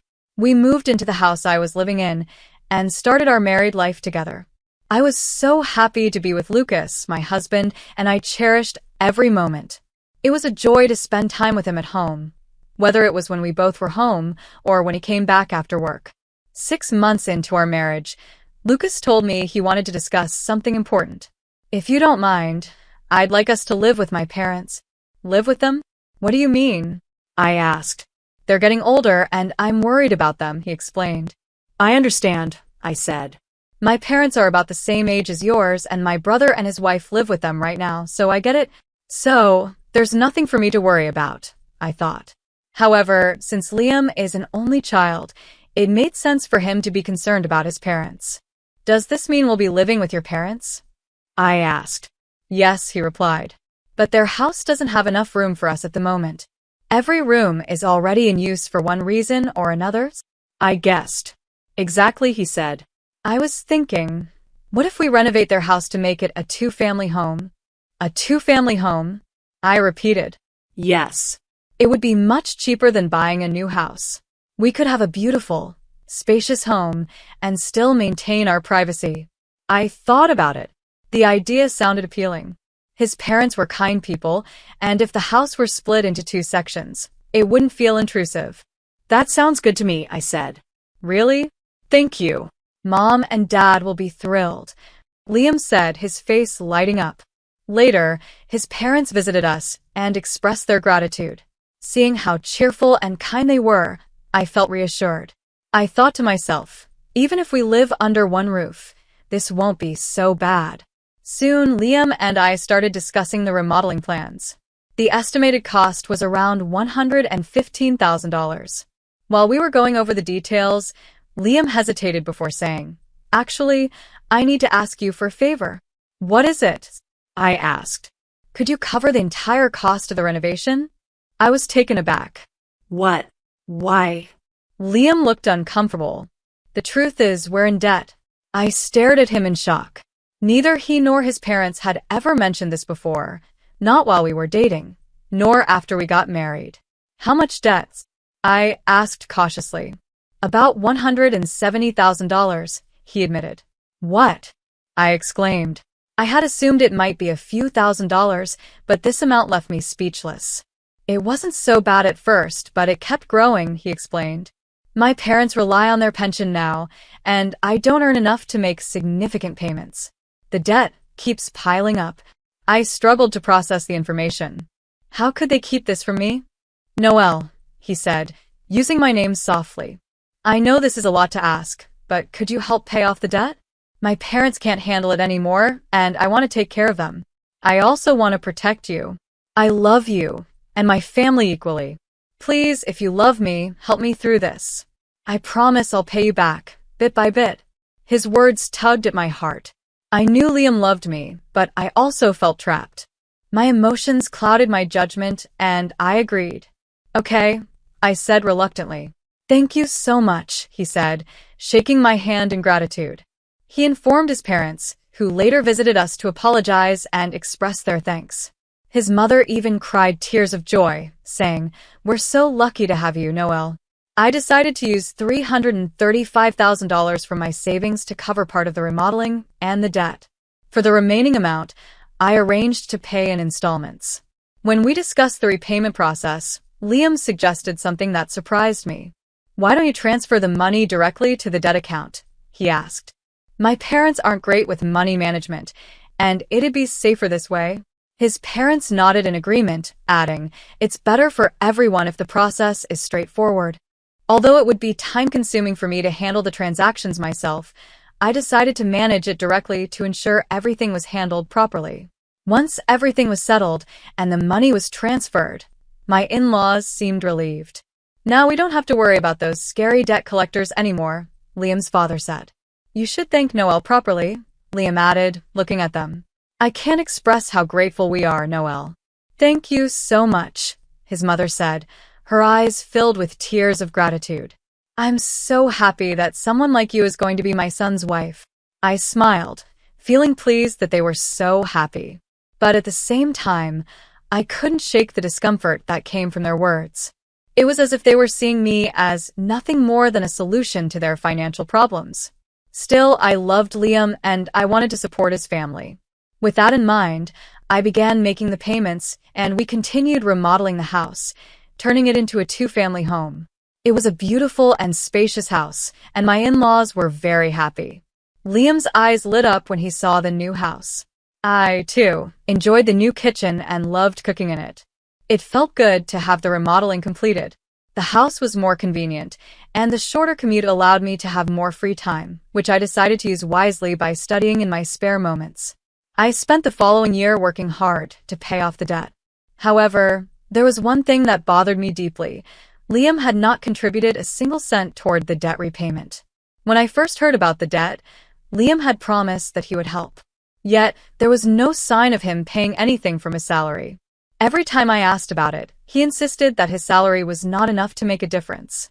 Curious about how much he earned, I asked him for his pay stubs, but he refused to show them to me. I had no idea how much money he made, but I knew he needed to contribute if we were going to pay off the debt together. After a year, my parents-in-law asked me how much was left to pay off. Well, after a year of hard work, I've paid off about $40,000, I told them. That leaves around $100,000 left to repay. Their eyes widened in surprise. You've paid off that much? That's incredible, they exclaimed. At this pace, you'll be done in about 3 years. I felt proud of the progress we had made, and my parents-in-law were genuinely moved, crying tears of happiness. However, a few days later, something unexpected happened. I had to work overtime that evening and informed Liam that I would be home late. But as things went surprisingly smoothly at work, I managed to leave on time and hurried home to prepare dinner for Liam. When I opened the front door, I saw my in-laws' shoes near the entrance. Why are they here? I wondered, thinking they must have had something important to discuss. As I walked toward the living room, I overheard my in-laws and Liam talking. You really made a great choice marrying her, didn't you, William? His father said. I can't believe you landed a woman with so much money. Yeah, she works for a big company, doesn't she? Liam's mother chimed in. I was careful at first, but I think you really hit the jackpot with her. You should be more grateful, his father continued. Liam laughed. She's doing all the heavy lifting with the money. I'm going to throw her away once she's paid off the debt. My heart sank. I stood frozen in shock, unable to move from the door. After a long moment, I finally managed to slam the door and lock it. I'm home, I said, my voice shaking with disbelief. When I walked into the living room, my parents-in-law and Liam greeted me with smiles. Noel, welcome home. Good job. Good job, his father said enthusiastically. Well then, let's go back to our room. Let's have dinner together soon, his mother added with a smile. I was afraid of those gentle smiles. I had just overheard their conversation, and now they were pretending to be the loving, grateful parents. And Liam, with his smile, was no different. He was acting like the perfect husband, but I couldn't shake the shock I felt from their words. It was as if all my efforts to pay off their debt meant nothing. Didn't you say you had to work late today? Liam asked, seemingly unaware of my inner turmoil. Yes, I had to stay longer than expected. But I decided to hurry home and cook dinner for us, I replied, trying to maintain my composure. I worked hard to act calm until dinner, not wanting Liam to realize I knew what had been said. But once he went to take a bath, I couldn't hold back any longer. I stayed in my room and cried. I cried harder than I ever had before, a mixture of anger, betrayal, and hurt. The tears were painful, but they gave me the clarity I needed. I knew what I had to do. I would prepare for the divorce. For the next 3 months, I pretended to be happy and kept up the facade. I even told Liam that I had paid off his parents' debt. Wait, you paid off the debt? The $155,000? That was supposed to take around 3 years, he said, looking surprised. Actually, I have quite a bit of savings, I explained calmly. I was afraid to pay it all at once, so I started taking a bit from my salary and savings. But we were already under $105,000, so I decided it was better to pay it off in one go. I see. Liam responded, but I could tell he was eager to see the results. I asked, do you mind if I show you my bank book? I handed him the bank book, and his face lit up.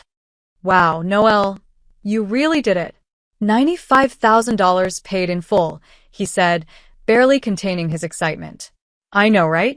My parents are going to love this, he continued, his voice feigning gratitude, but I could see through the act. Soon after, my parents-in-law came to thank me, all smiles and gratitude. Noel, thank you so much. You're like a god to us, his mother said, tears streaming down her face. I'm so glad you married William. If I hadn't already known what they were really like, I might have been happy to receive their thanks. But I wasn't fooled anymore. I had seen through them, and I knew I had to carry out my plan. A few days later, Liam called me to talk. His expression was serious, and I could tell something was coming. I'm sorry, Noel, but you have to leave me, Liam said, his voice strangely cold. What? What do you mean? I acted surprised, though I already had an idea of where this was going. I have a new girlfriend. I'm going to live with her, so I'm divorcing you, he said bluntly. You'll have to go live with my parents. I was taken aback by his directness. I had suspected this moment would come once he paid off his debts, but I never expected him to be so upfront about his infidelity. Wait, I don't understand. You want me to go live with your parents after you leave me? I asked, genuinely confused. Liam's mood shifted. You don't understand at all, do you? I don't need you anymore. I can keep you here, but you'll have to be a breadwinner or a housekeeper. It's your choice. Just then, the front door opened and my in-laws walked in. William, did you finally tell her? His father asked. Yeah, I told her, Liam replied, as if nothing had changed. I stood there, stunned. What do you mean, come to her house? What's going on? My in-laws smiled as they spoke. If you do the chores for us, you can stay in our house. But of course, we'll charge you rent. They all laughed. I felt a rush of anger, but kept my composure. No, that's not going to work anymore. You all need to leave. They froze, eyes widening.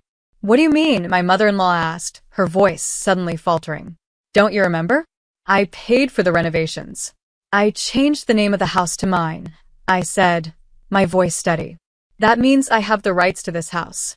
I decide who stays and who goes. The color drained from my in-laws' faces as they realized what I was saying. They had completely forgotten about the title change, and now they were facing the consequences. I'm sorry, but you can't live here anymore, I said, the words coming out with finality. Once we get divorced, we'll be strangers. My in-laws' faces turned pale, realizing the gravity of the situation. But my husband, unwilling to be outdone by me, shot back, but you took over our debt and paid it in full. You're the one who's losing money. If we had no debt, we could at least afford a new place to live. That's true, I said, trying to keep my voice calm, but I didn't pay off the rest of the $95,000 debt. What? No, he exclaimed, looking confused. But I saw the money missing from your bank book. That was from a separate account I created and moved funds around in, I explained. The debt hasn't changed. It's still the same $95,000. I just haven't had the collections come in yet because I've been making large payments continuously. But I think it's time for them to come. So, you'll be responsible for paying the rest. My husband and in-laws went silent, staring at me. Then, I added with a firm tone, William, you told me you were having an affair. You should pay the alimony, and I'll be charging your partner for it, too. He looked panicked. Oh no. She went out with me because of the house and my money. If they charge me alimony, she'll dump me. I don't care about any of that. I could see the desperation in his eyes. No, please don't leave us, he begged. I looked at him coldly. I have nothing to do with you people anymore, no matter what you say. I've already put this house on the market, and I will have you pay the $65,000 debt I paid for you through my lawyer. The in-laws froze, stunned by the sudden loss of everything they had. I then demanded a divorce and alimony from my husband through my lawyer. I also demanded alimony from his affair partner. From my in-laws, I asked for $65,000 in repayment for what I had paid on their behalf. The house, which had been renovated, sold for about $205,000. It was in a prime location, and a family looking for a duplex bought it at a good price. This meant I received $165,000 after covering the $65,000 I owed and the $105,000 renovation cost. So, I had paid $165,000 but ended up gaining $45,000 from the sale. On top of that, I would receive alimony from my ex-husband and his affair partner, which was a great outcome. I was also able to secure a small payment of $65,000 from my former in-laws. In the end, I was the biggest beneficiary of this entire situation. My former in-laws were left with nothing, back in debt, and losing their house. To be honest, I believed they deserved it. They had deceived and taken advantage of me, and people like that should face the consequences. I've learned to be more cautious and trust my instincts.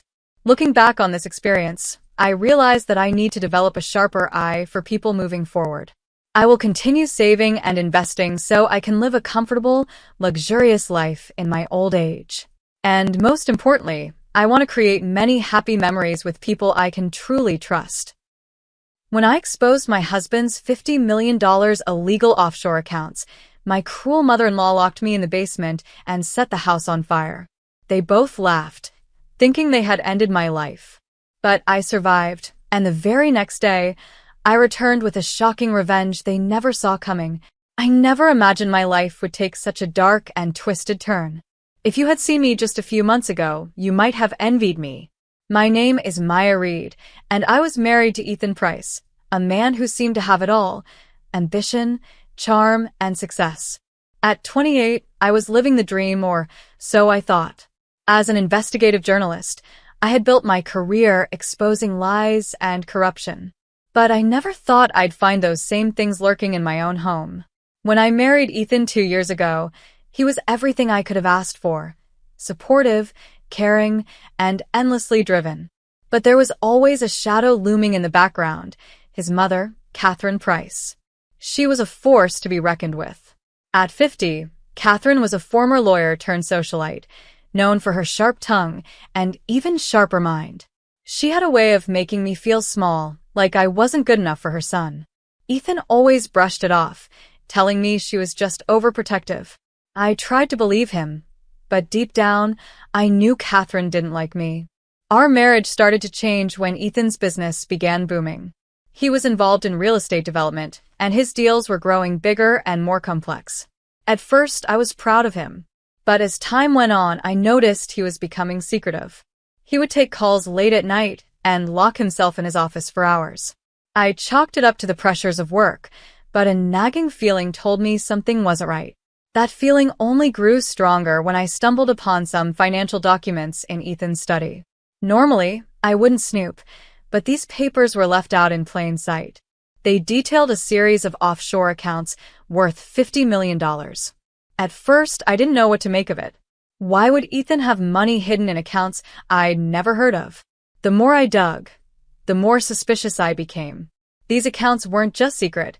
They were tied to a web of tax fraud and illegal transactions. I was horrified.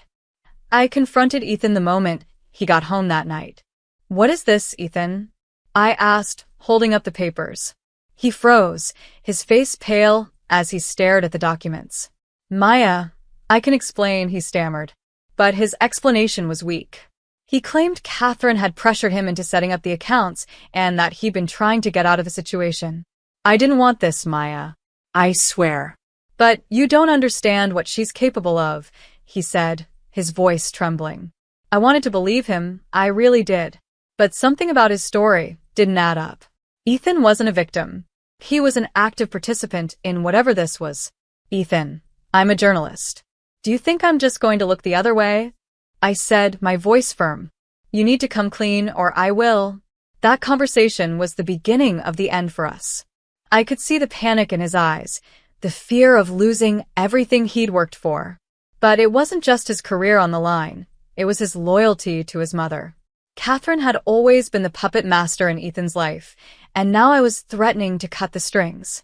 The tension in our home became unbearable. Ethan started avoiding me, and Catherine began showing up unannounced, her presence suffocating. "Maya, dear, you really should let Ethan handle his business affairs," she said one afternoon, her tone dripping with condescension. I knew what she was really saying. Back off, or there would be consequences. But I couldn't back off. I had to do what was right. I started gathering evidence, piecing together the puzzle of their illegal activities. Each new discovery felt like a betrayal. The man I loved, the man I had trusted with my life, was tangled in lies so deep I wasn't sure if he could ever come clean. Things came to a head when I found more documents hidden in Ethan's office. These weren't just financial records. They were emails between him and Catherine, plotting ways to cover their tracks. It was clear they were working together, and their crimes were more serious than I had imagined.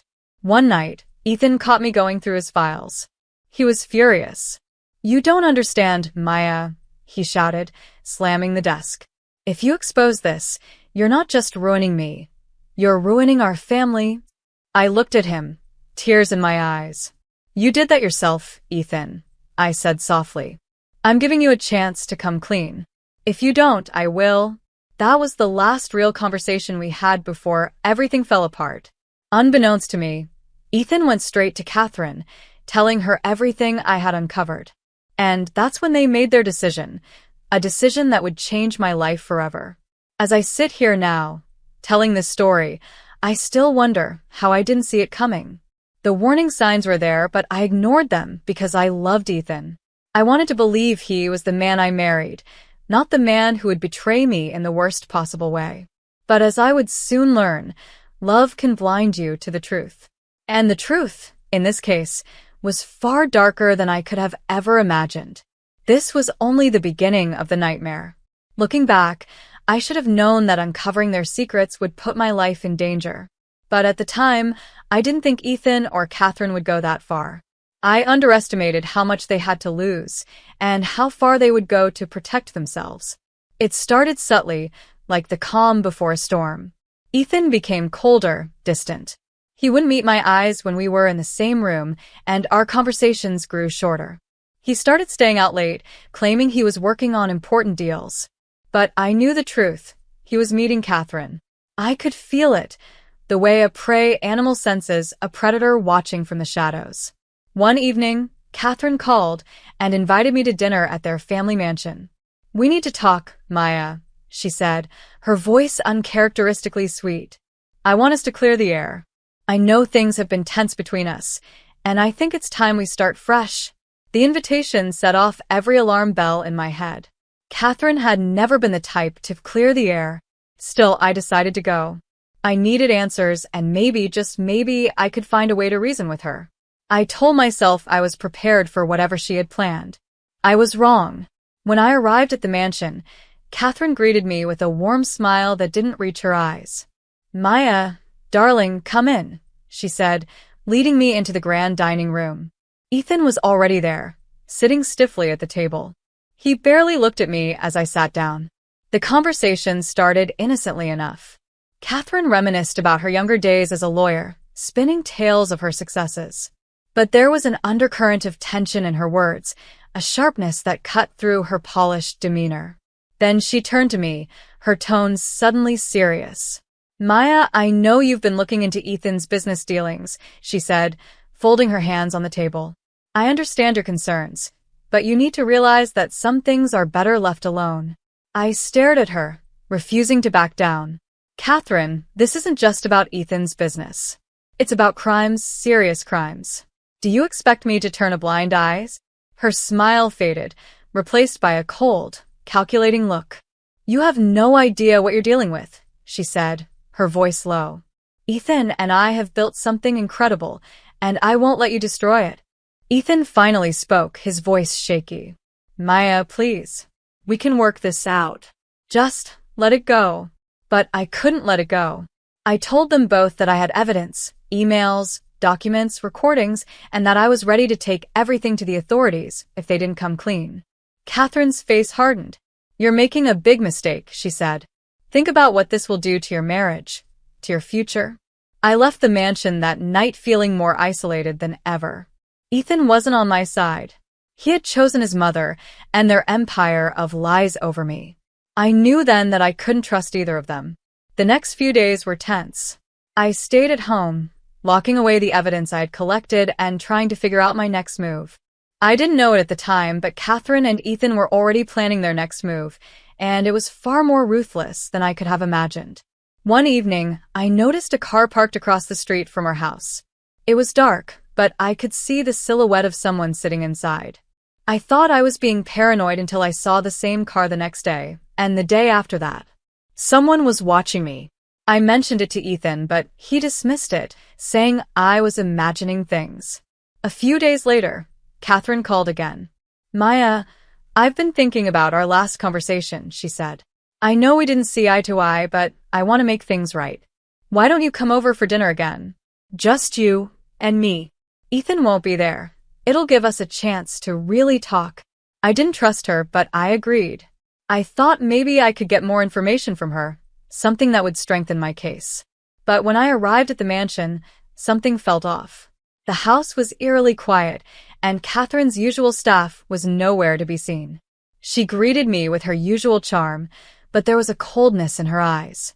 Follow me, she said, leading me down a hallway I hadn't been in before. She opened a door and gestured for me to enter. It was a basement, dimly lit and cluttered with old furniture and boxes. Before I could react, I felt Ethan's hands on my shoulders, shoving me forward.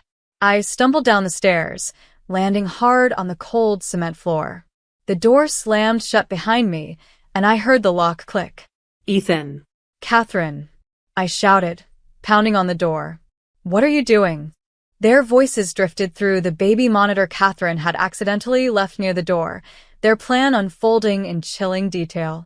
She knows too much, Catherine said. We'll set the fire tonight. By morning, it'll all be over. My heart raced as I realized the truth. They were going to kill me. They didn't just want to silence me. They wanted to erase me completely. The nightmare was far from over, and I knew I had to find a way out before it was too late. It's strange how time slows when you realize your life is in danger. Sitting in that cold, damp basement, my mind raced through every possibility, every escape route. Ethan and Catherine's voices echoed faintly through the baby monitor they had carelessly left behind. They were upstairs, calmly discussing their plan to burn the house down with me inside. She'll never get out, Catherine said confidently. By morning, there won't be anything left. No evidence, no Maya.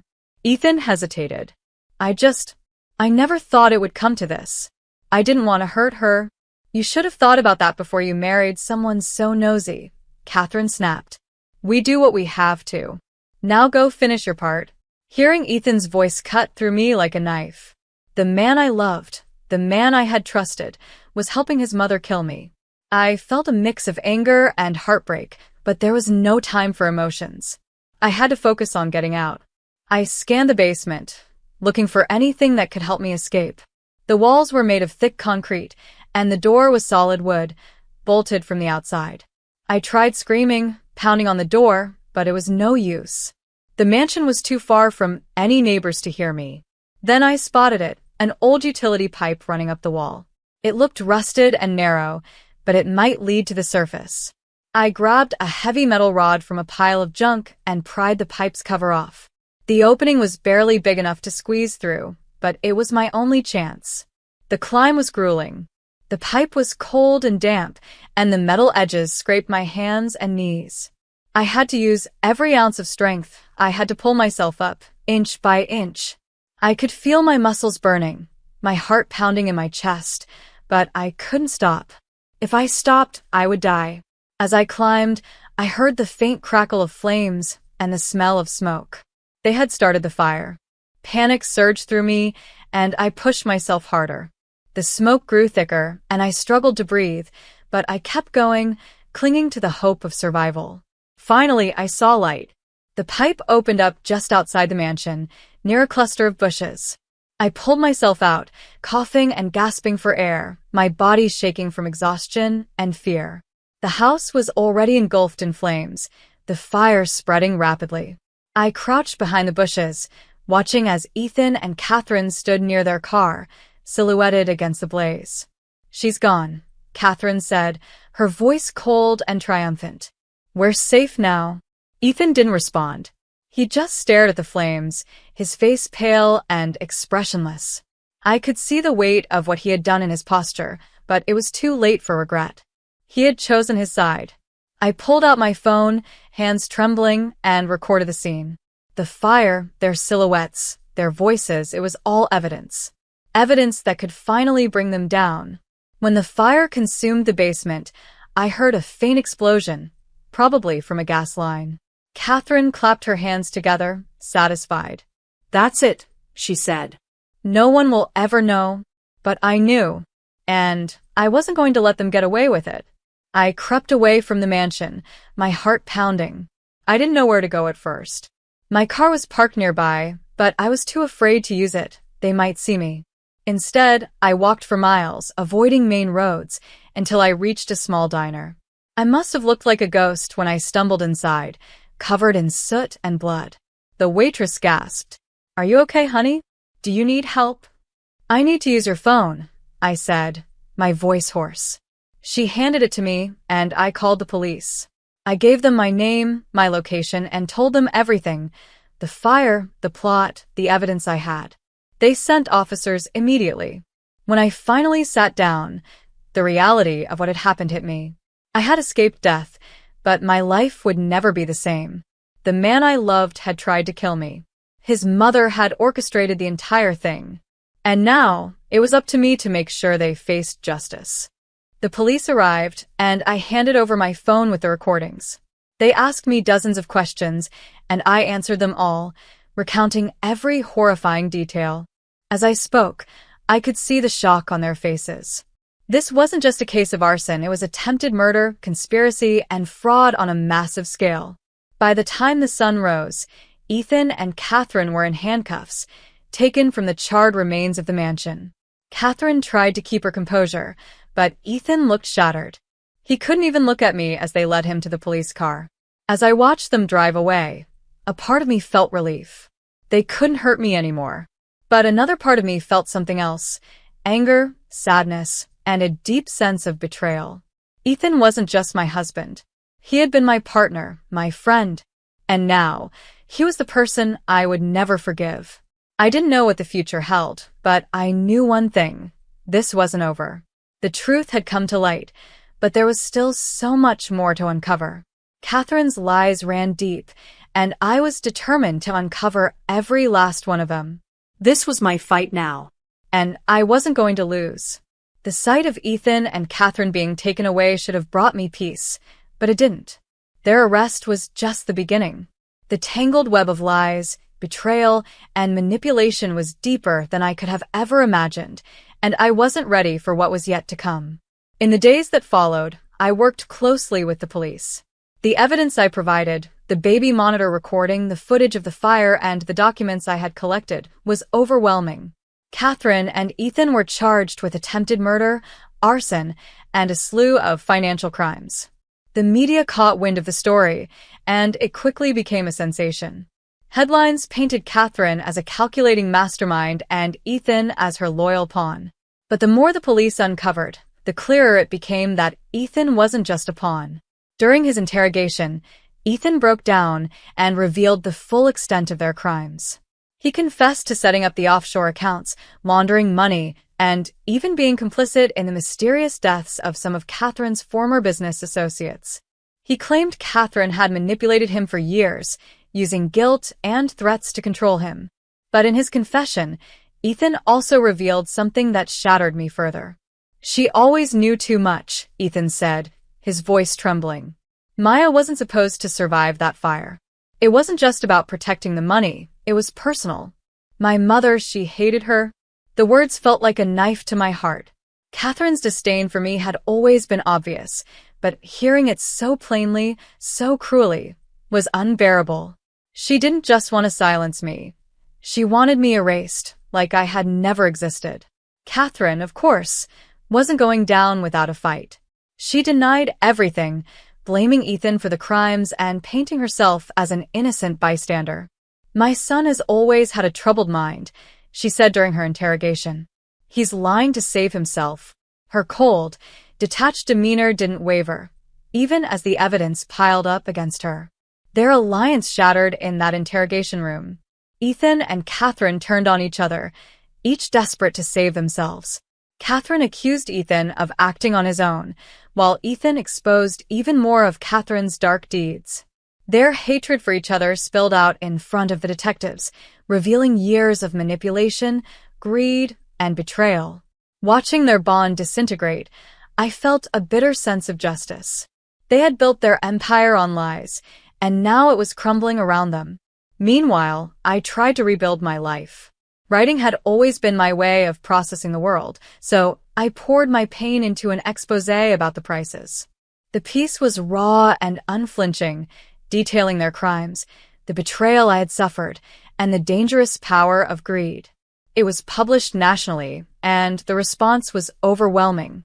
People reached out to me, sharing their own stories of betrayal and survival. For the first time, I felt like I wasn't alone. The trial was a media circus. Catherine's icy composure finally cracked when the prosecution presented letters recovered from her home. They revealed a chilling truth.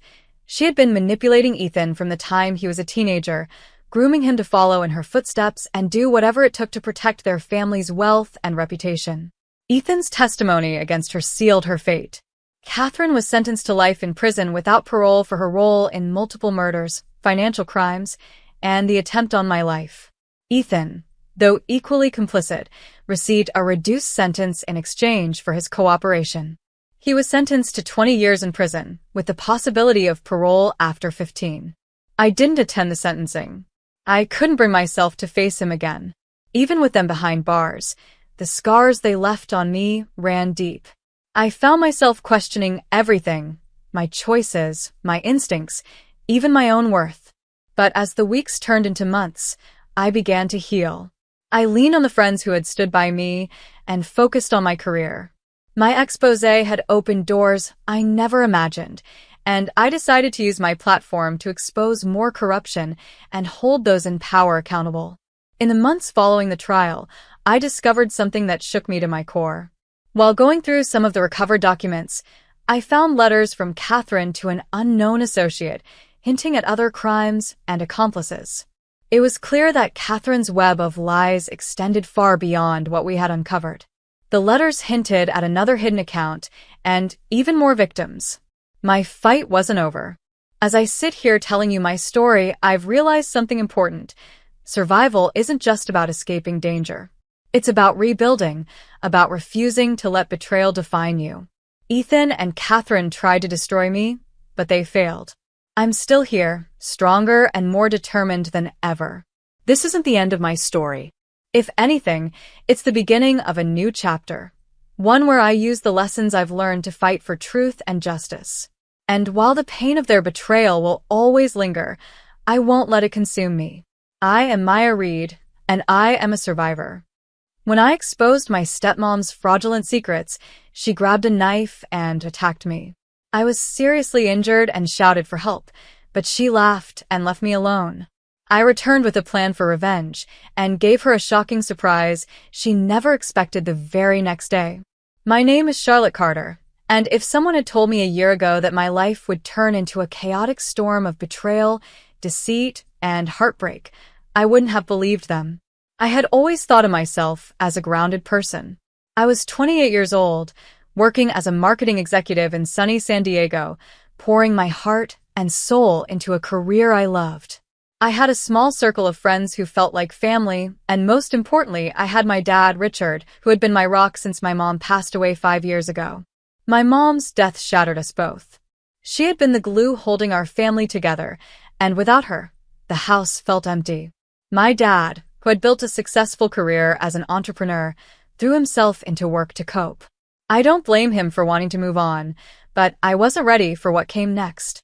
About 2 years ago, Vanessa entered our lives. She was everything my dad seemed to need, glamorous, confident, and full of energy. She was 45 but looked like she had stepped out of a magazine, with her perfectly styled hair and designer clothes. She had a way of making people feel like they were the center of her world, and at first I thought she might actually be good for my dad. He smiled more when she was around, and for a while, it seemed like maybe we could be happy again. But it didn't take long for cracks to appear in Vanessa's polished facade. She was always overly interested in our family's finances, asking questions about the farmhouse my parents had bought years ago, a place my mom had cherished. At first, I dismissed it as curiosity, but something about the way she lingered on topics of money made me uneasy. Still, I convinced myself I was being paranoid. She was my dad's wife now, and I wanted to give her the benefit of the doubt. The turning point for me came one evening at a family dinner. Vanessa and I were alone in the kitchen, and she casually mentioned how fortunate I was to have such a successful father. Then she said something that sent a chill down my spine. You know, Charlotte, you shouldn't take your inheritance for granted. Things can change in an instant. The way she smiled after saying that made me feel like she wasn't just talking about life's unpredictability. I didn't share my concerns with my dad at first. He was so smitten with Vanessa that I didn't want to burst his bubble. But deep down, I couldn't shake the feeling that she wasn't who she appeared to be. Then came the night of the gala, a night that changed everything. Vanessa had organized a grand charity event at a luxurious hotel downtown. It was the kind of affair that made you feel out of place unless you were dripping in jewels and sipping champagne. My dad and I arrived together, and Vanessa greeted us with her usual dazzling smile. She looked radiant in a deep red gown, but something about her eyes unnerved me. They weren't warm or inviting. They were calculating. As the evening went on, I noticed Vanessa hovering around my dad more than usual. She handed him a drink, her hand lingering just a second too long on his arm. I watched as he took a sip, oblivious to the way she glanced over her shoulder, as if checking to see if anyone was watching. My stomach churned, but I couldn't put my finger on why. About an hour later, my dad started acting strange. He seemed unsteady on his feet and had trouble focusing during conversations. When I asked if he was okay, he waved me off, blaming it on the long day. But I knew my dad, this wasn't like him. Vanessa, ever the attentive wife, suggested they step away from the party to take care of some paperwork. My dad, clearly disoriented, nodded and followed her out of the room. I wanted to intervene, but before I could, they disappeared into a private suite. I spent the rest of the evening trying to push aside my anxiety, but something didn't feel right. Vanessa returned alone after about half an hour, looking calm and composed, as if nothing had happened. My dad, on the other hand, didn't come back to the party at all. When I found him later, he was sitting in the car, his head resting against the window. He barely remembered leaving the gala, let alone signing anything. The next morning, Vanessa acted as if everything was normal. But when she casually mentioned plans to modernize the farmhouse, my blood ran cold. The farmhouse was my mother's dream home, and the idea of changing anything about it felt like a betrayal. That's when I knew I couldn't ignore my gut any longer. Vanessa wasn't just a loving wife. She was playing a game, and my dad and I were her pawns. Little did I know, this was just the beginning of Vanessa's web of deceit. As I sat across from her at breakfast, watching her sip her coffee with that same smug smile, I made a silent promise to myself. Whatever game she was playing, I would find out the truth.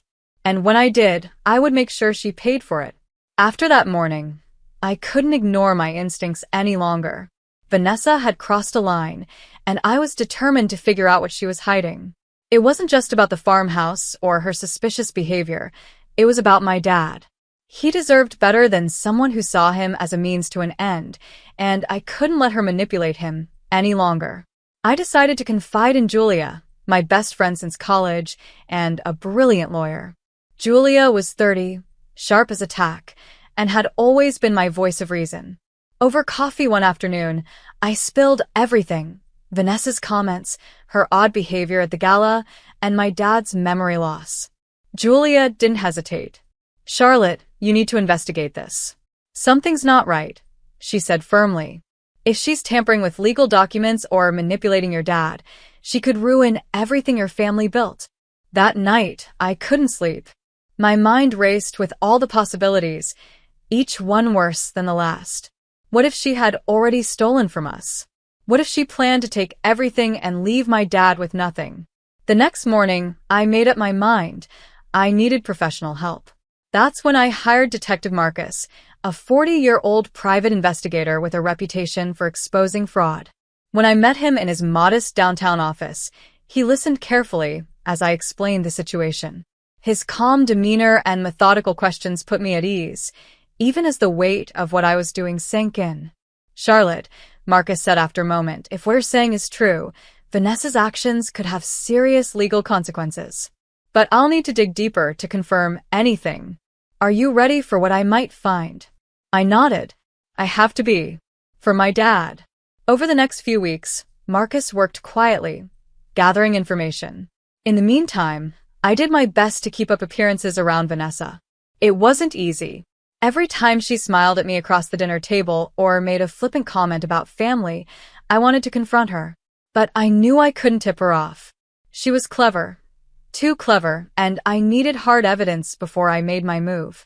One evening, Marcus called with an update. "Charlotte, you were right to trust your instincts," he said. "I found records showing Vanessa had transferred ownership of the farmhouse and another property to her name. The documents were signed the night of the gala." My heart sank. How is that possible? My dad would never agree to that. "Because he didn't," Marcus replied. She used a sedative to impair his judgment and manipulated him into signing. It's all documented. Timed photos from the gala and notarized papers from that night. It's airtight. I gripped the phone tightly, anger boiling inside me. "And the other properties?" "She's already started the process to sell it," he said. "But that's not all. I found evidence linking her to similar schemes in the past. She's done this before, Charlotte. You're not her first victim." The weight of his words hit me like a ton of bricks. Vanessa wasn't just a manipulative stepmother, she was a seasoned con artist. And now, she was targeting the people I loved most. When I hung up the phone, my first instinct was to march into the living room and confront Vanessa. But Julia, ever the strategist, urged caution. "If you confront her now, she could destroy evidence or spin the story to your dad. You need to be smart about this, Charlotte." So I waited. I spent the next few days pretending everything was fine, even as Vanessa continued her subtle attempts to alienate me from my dad. She made snide comments about how I was too focused on work to understand family values, and she constantly praised my dad for being such a generous provider. I could see through her charade, but my dad? He was blind to it. One evening, I caught her in the act. My dad was sitting in his study, reviewing some paperwork, when Vanessa walked in with a glass of wine. She leaned over him, pointing to a document, her voice dripping with fake concern. "Richard, darling, you missed this part. It's important." I lingered in the hallway, watching as my dad, clearly tired, scribbled his signature without a second thought. Vanessa's smile widened as she took the papers, her eyes gleaming with satisfaction. It was all I could do to keep from storming in, but I knew I had to wait for the right moment. The next morning, I met with Marcus and Julia to finalize our plan. Marcus had uncovered enough evidence to not only expose Vanessa's fraud, but also to take her down legally. Julia helped me organize the documents and video footage Marcus had collected, ensuring everything was ready for the confrontation. We decided the best place to confront Vanessa was at a family dinner. It was the perfect opportunity to present the evidence in front of my dad, leaving Vanessa no room to escape. As I prepared for the evening, my nerves were on edge, but I reminded myself why I was doing this: for my dad, for my mom's legacy, and for the truth. Little did I know, the confrontation would not only expose Vanessa's betrayal but also set off a chain of events more explosive than I ever imagined. As I looked at myself in the mirror before heading to the dinner table, I took a deep breath and whispered, "This ends tonight."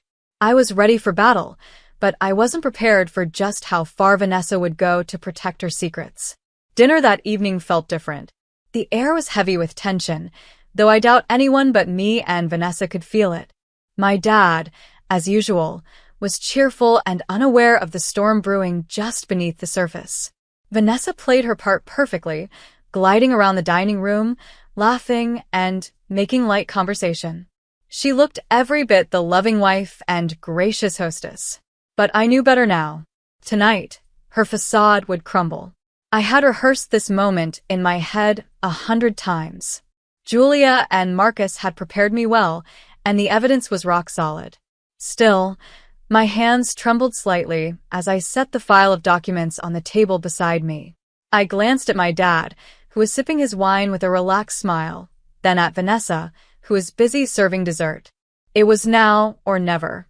"Dad," I began, my voice steady despite the lump in my throat, "there's something I need to talk to you about."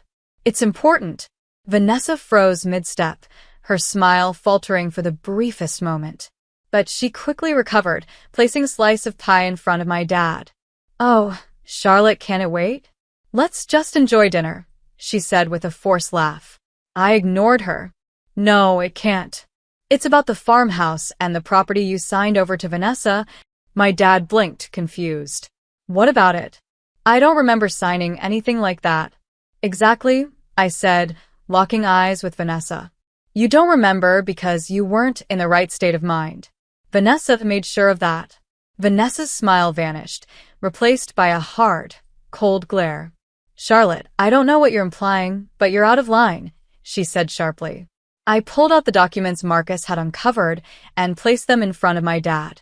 "These are the transfer papers for the farmhouse and the other property.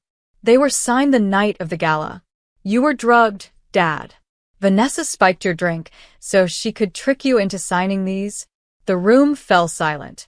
My dad stared at the papers, his face pale.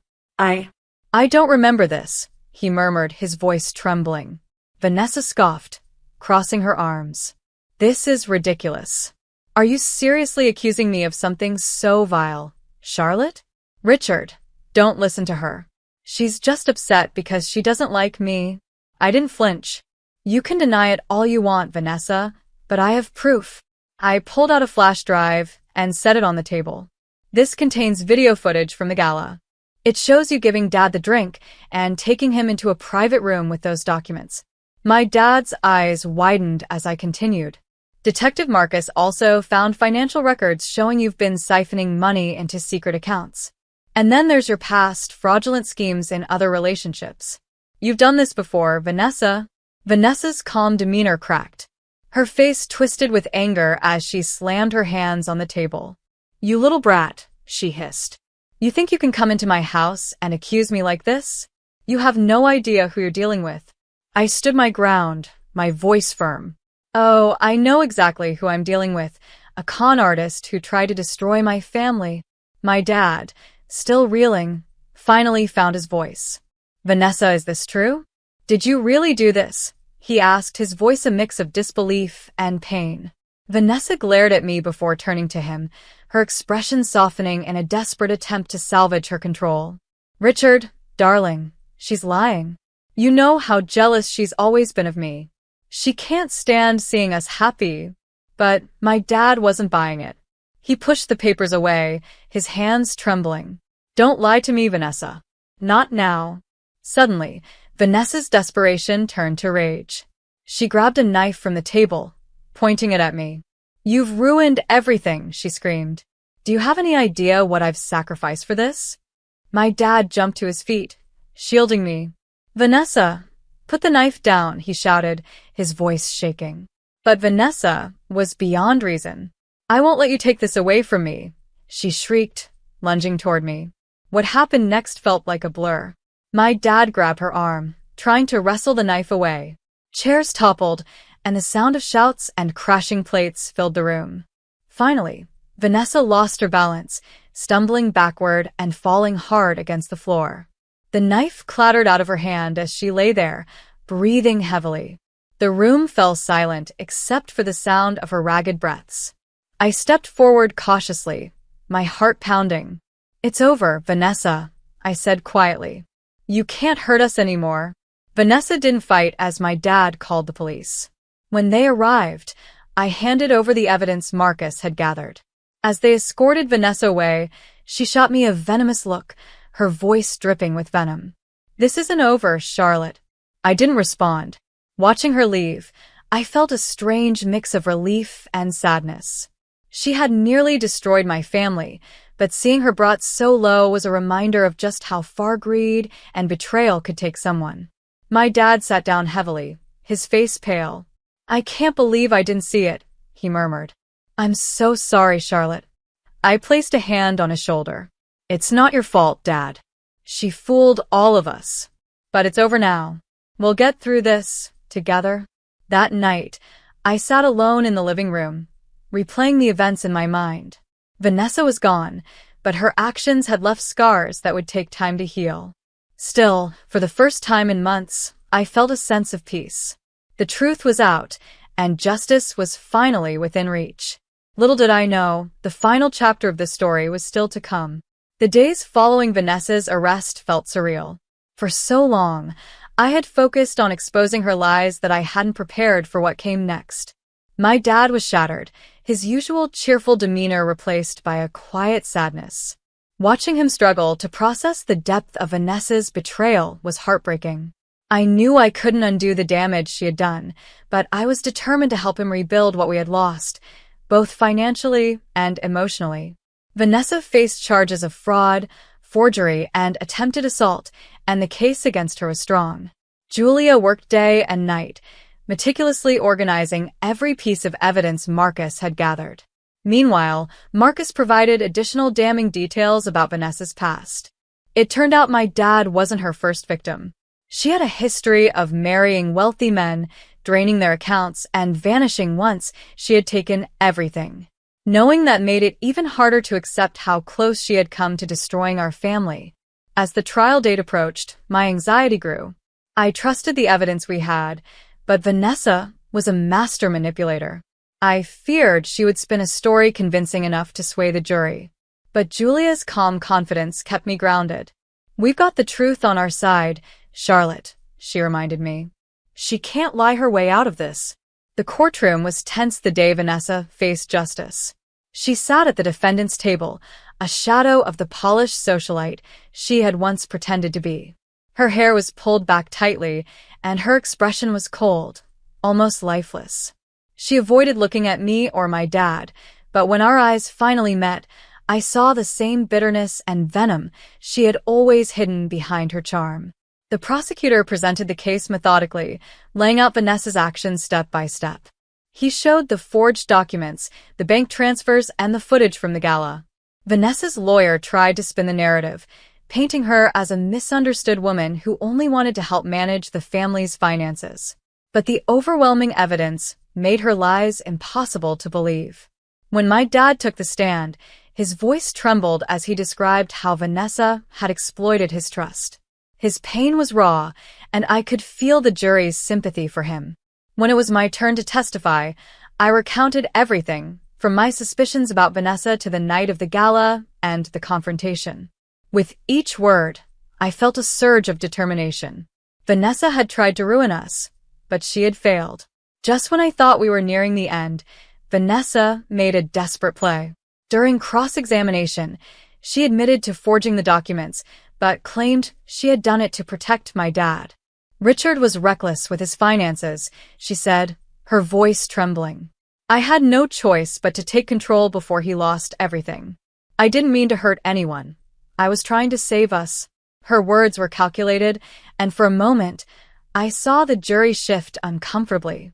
Vanessa's ability to manipulate emotions was on full display, and it scared me. But Julia was ready.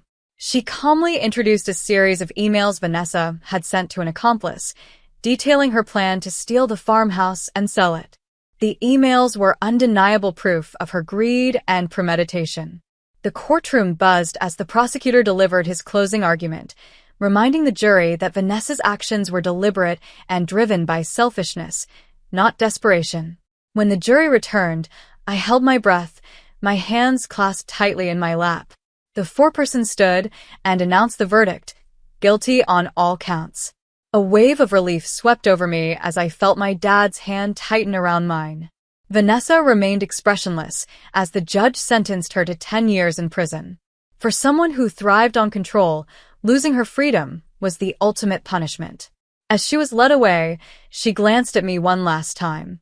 "This isn't over, Charlotte," she said quietly, her voice laced with bitterness. But her words didn't rattle me.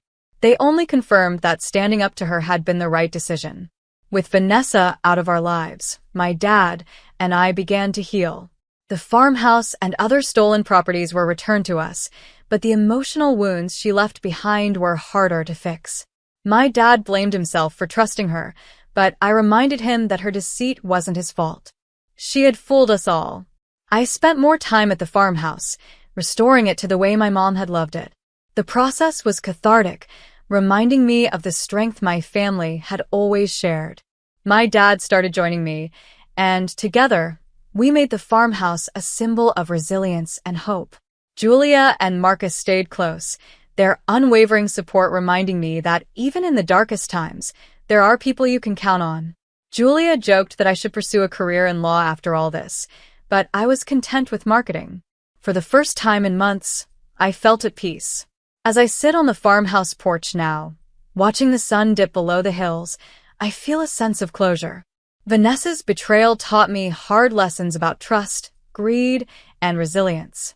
But it also reminded me of the strength I didn't know I had, the strength to fight for my family and protect my dad's legacy. Life isn't perfect, and I know challenges will come again. But for now, I'm at peace, knowing that truth and justice prevailed.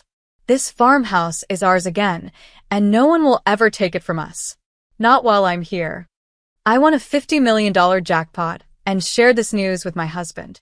He demanded all the money to start a business, but I refused due to his bad habits and wasteful spending. In anger, he burned all my winnings, with his mother involved in the scheme. I laughed at both of them because, in reality, the money they burned was... My name is Lila Anderson, and I'm 33 years old. I live in Dallas, Texas, where I work as a teacher. It's not a glamorous job, but I've always loved it. Helping kids learn and grow brings me a kind of joy that money can't buy, or so I thought. When I met Mike in high school, I thought he was the love of my life. We were inseparable, laughing, dreaming, planning our future together. He was charming and ambitious, always talking about how he'd make something big out of his life. After graduation, he got a job at a private firm, and I started teaching. Everything seemed perfect. We got married when we were 28, ready to take on the world as a team. But as time went on, cracks began to show. Mike started hanging out with a different crowd, guys who partied hard and had little interest in real responsibilities. Soon, his habits changed. What started as the occasional drink after work became heavy drinking every night. The late-night outings turned into missed mornings at the office. Eventually, Mike quit his job altogether, saying he needed a break to figure things out. I tried to support him, hoping he'd bounce back, but the break turned into months, and then years. I became the sole breadwinner, working long hours to keep us afloat. We had bills to pay, groceries to buy, and dreams we had to put on hold. Even though I loved him, I couldn't ignore the fact that I was carrying the weight of our life alone. Still, I held on to hope. Maybe he just needed time to find his footing again. Then, one day, everything changed. I remember it like it was yesterday.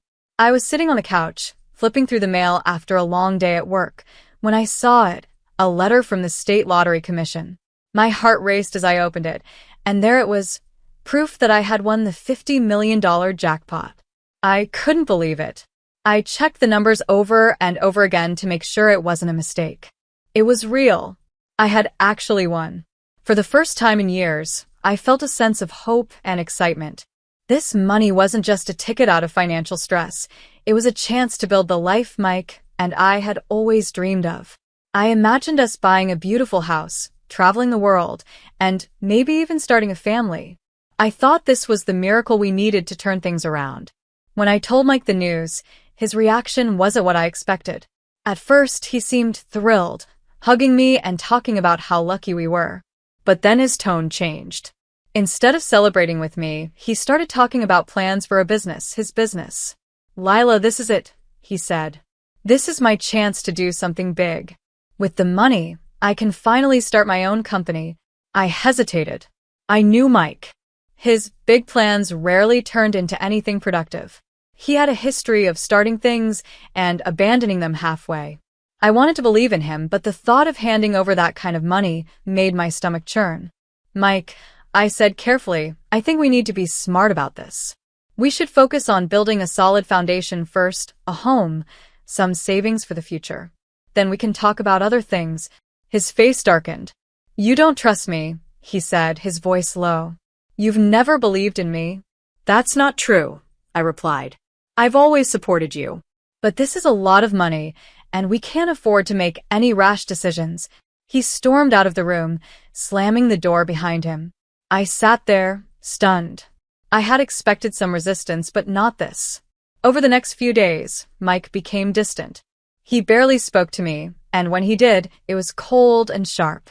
To make matters worse, his mother, Evelyn, started calling me.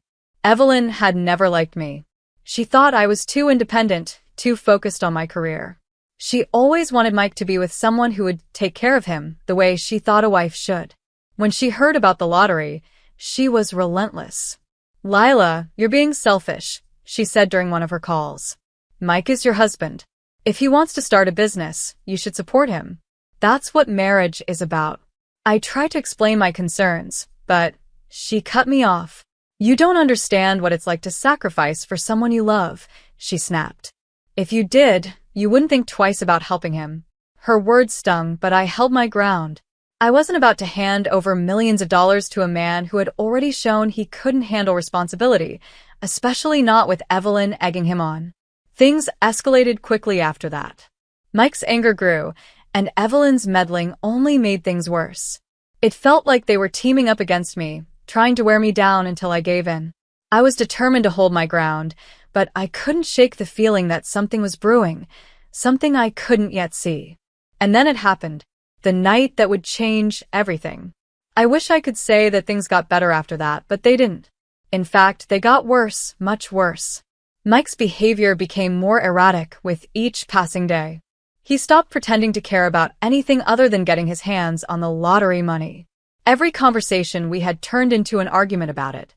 Evelyn, of course, was always in his corner, whispering poison into his ear and calling me names behind my back. It was like they had formed a team, and their sole mission was to break me down. One night, Mike came home reeking of alcohol, his eyes bloodshot and wild. I was in the kitchen, trying to focus on making dinner, when he slammed the door behind him so hard that the walls shook. "We need to talk," he said, his voice slurred but his tone angry. I set down the knife I was using and turned to face him. "What is it now, Mike?" I asked, my patience already worn thin. "You don't get it, do you?" He snapped. "This money could change everything for us. I could start my business and finally prove to everyone that I'm not a loser. But no, you want to keep it all for yourself."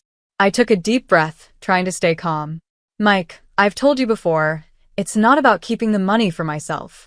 It's about using it wisely. You have to understand that." "No," he interrupted, slamming his fist on the table. "You're just selfish. You think you're better than me because you've been working and I haven't." His words hit me like a punch to the gut. I had spent years supporting him, carrying the weight of our life on my shoulders, and now he was calling me selfish? I couldn't hold back anymore. "You want to talk about selfish?" I shot back. "You've done nothing but drink and waste time for years while I've been the one keeping this family afloat. And now, when we finally have a chance to build a better future, all you care about is yourself." Mike didn't say anything. He just stood there, glaring at me, his fists clenched at his sides. After a long, tense silence, he turned and stormed out of the house. I thought he was going to the bar again, but I couldn't have been more wrong. The next day, I came home from work to find the house eerily quiet. Mike was sitting in the living room, staring at the coffee table with a strange look on his face. I noticed a faint smell of smoke in the air, but I didn't think much of it at first. "What's going on?" I asked cautiously. He didn't answer.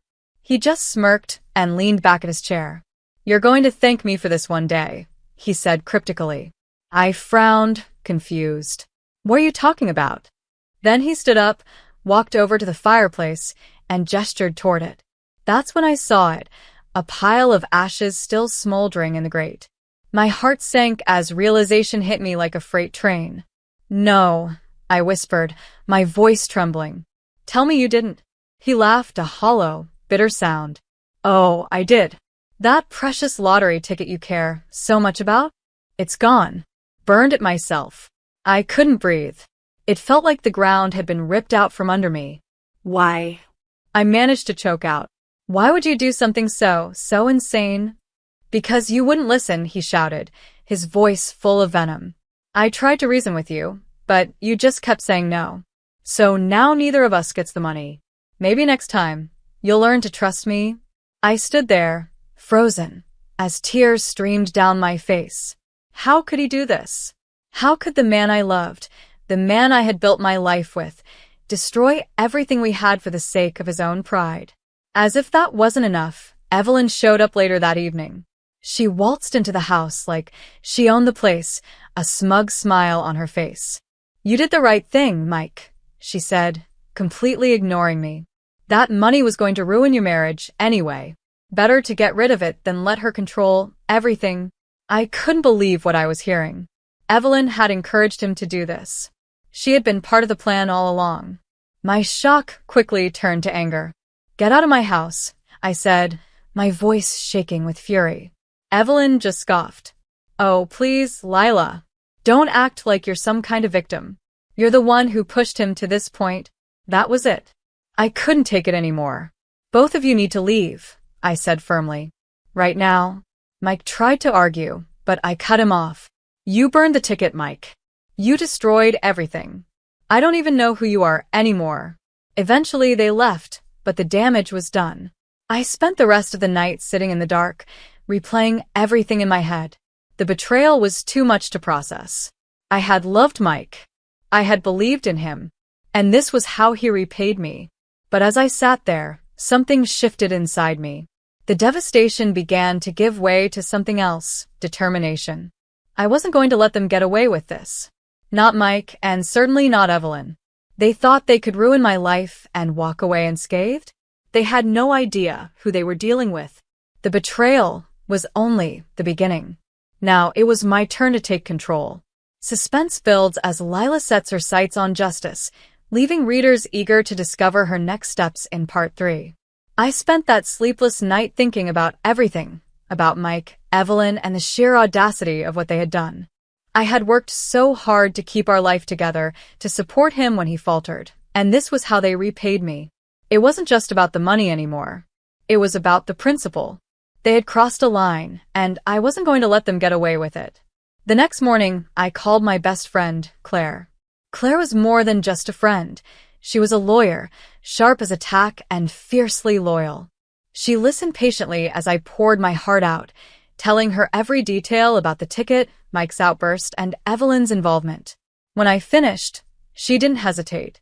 "Lila," she said firmly, "you have every right to be angry, but now it's time to act. We're going to hold them accountable for what they've done." Claire wasted no time.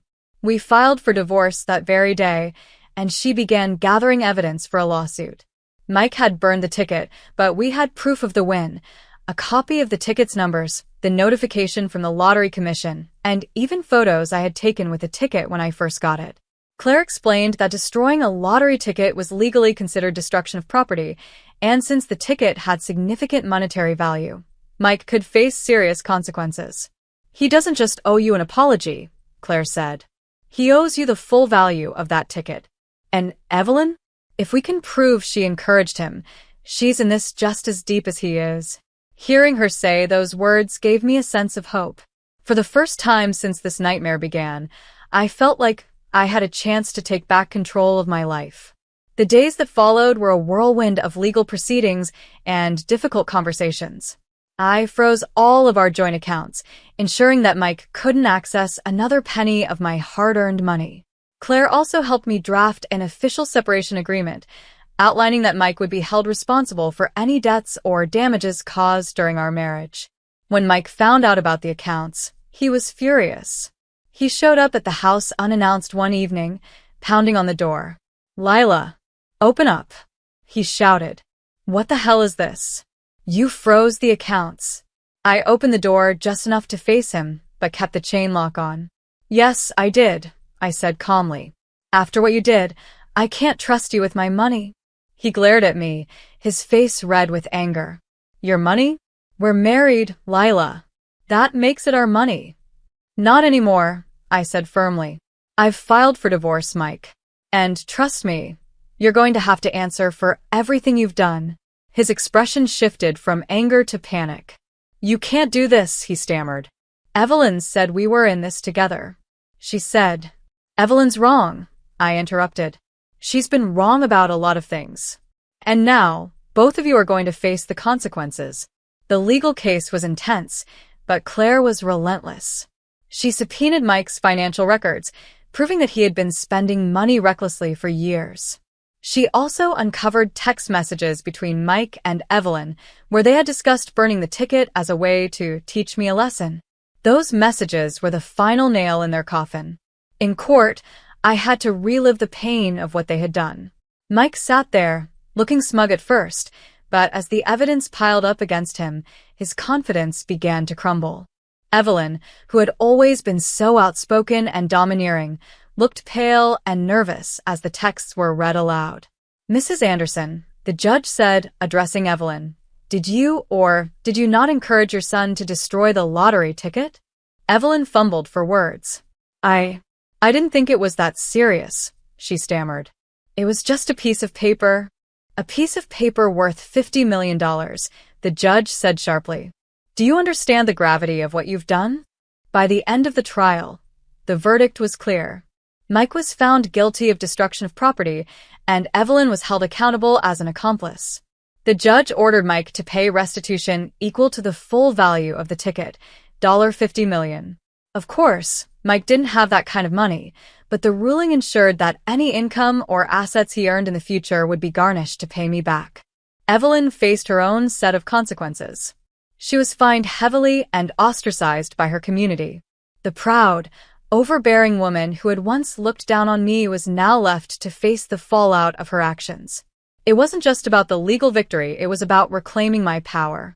For years, I had sacrificed so much for Mike, believing that love meant enduring the hard times. But love isn't supposed to feel like a one-sided battle. It isn't supposed to drain you or make you feel small. As I walked out of the courtroom that day, I felt a sense of relief I hadn't felt in years. I wasn't just free from Mike and Evelyn, I was free to rebuild my life on my own terms. But I wasn't done yet. There was still more to come, and I knew exactly how to use this moment to inspire others. My story wasn't just about betrayal, it was about resilience. It was about finding the strength to stand up for yourself, even when it feels like the whole world is against you. And the best part? My story was far from over. When I walked out of that courtroom, I felt like a weight had been lifted off my shoulders. For the first time in years, I wasn't looking over my shoulder, wondering when the next blow would come. Mike and Evelyn had tried to destroy me, but instead, they had destroyed themselves. Now I was finally free to take control of my life. The legal victory wasn't just about the money, it was about reclaiming my dignity. Of course, I didn't get the $50 million back. Mike didn't have the resources to pay me, but the court's decision ensured that any income he earned in the future would go toward restitution. Evelyn's fines left her scrambling, and the humiliation they both faced was a consequence of their own making. In the weeks that followed, I focused on rebuilding. I sold the house Mike and I had shared, wanting nothing to do with the memories tied to it. The proceeds weren't much, but they were enough to help me start fresh. I moved into a small but cozy apartment in downtown Dallas, closer to work and far away from anything that reminded me of Mike and Evelyn. But I didn't stop there. I realized that my story could be more than just a painful chapter in my life. It could be a lesson for others. I started speaking at local community events, sharing my experience with women who were dealing with toxic relationships or struggling to find their voice. At first, it was just a way to vent, but soon, it became something bigger. People reached out to me, thanking me for inspiring them to take charge of their lives. One day, a reporter from a local news station heard about my story and asked if I'd be willing to do an interview. I hesitated at first. Putting my personal life on display wasn't easy, but then I thought about the women I could help. The interview aired a week later, and the response was overwhelming. My inbox was flooded with messages from people who had seen the segment, many of them thanking me for giving them hope. As for Mike and Evelyn, their downfall was swift and public. Mike struggled to find work after the trial. His reckless behavior and the court ruling made him a pariah in every job interview. Evelyn, once the proud matriarch of her family, was ostracized by her friends and neighbors. People whispered about her involvement in the scheme, and she became a cautionary tale in the community. A few months later, Mike tried to reach out to me. He left a voicemail saying he wanted to talk and apologize.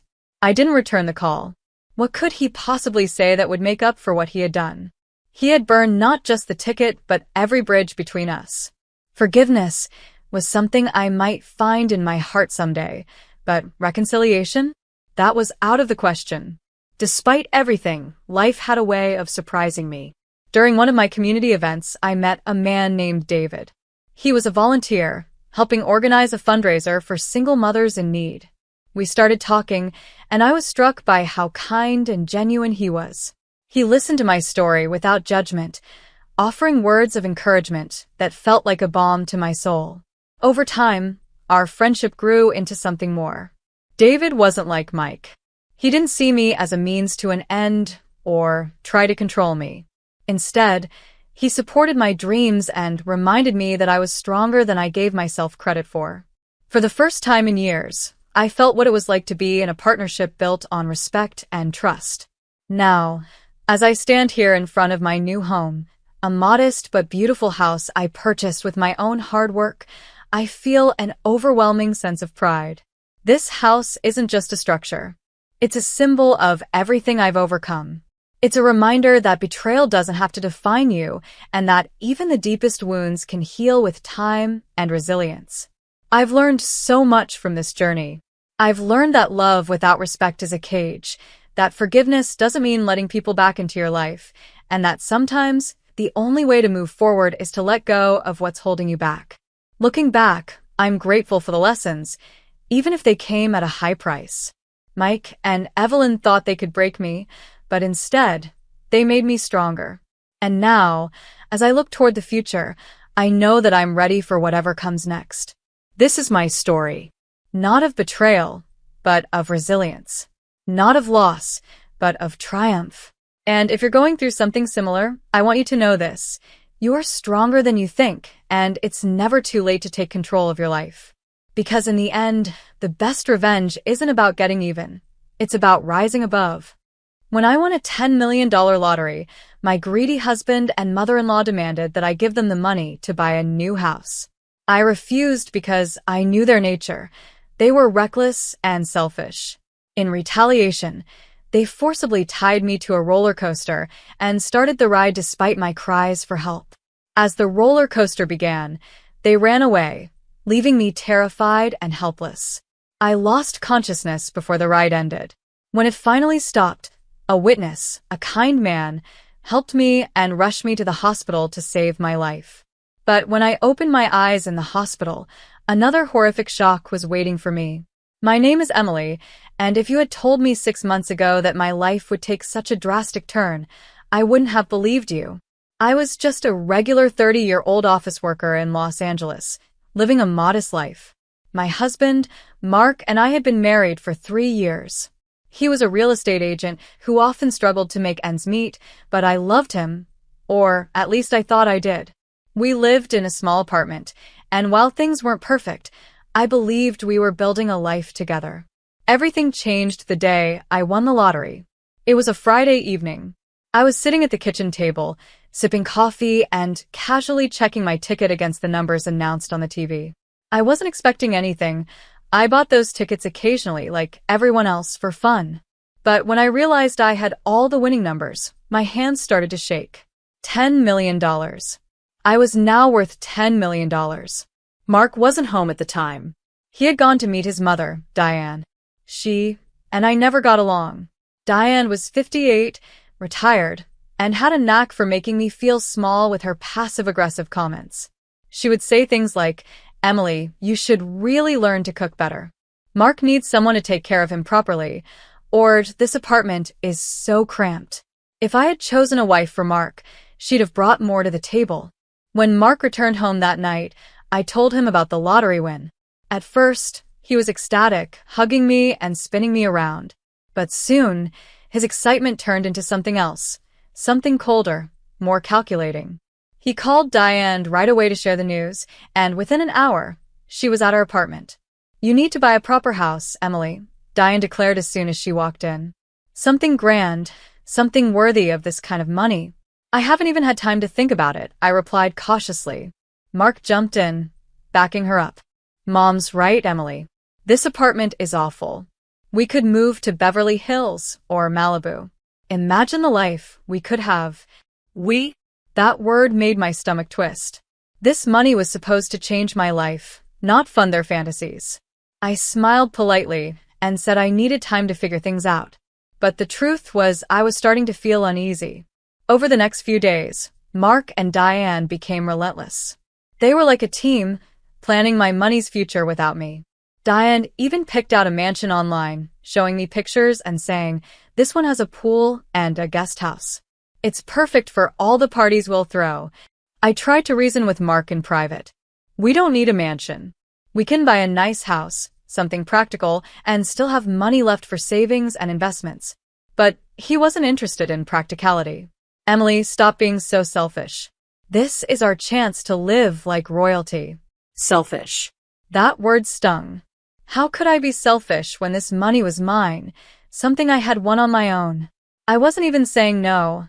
I just wanted to be cautious. But Mark didn't see it that way, and neither did Diane. They started treating me differently, as if I were the outsider, the one ruining their dreams. One evening, Diane confronted me directly. "Emily, you've always been small-minded.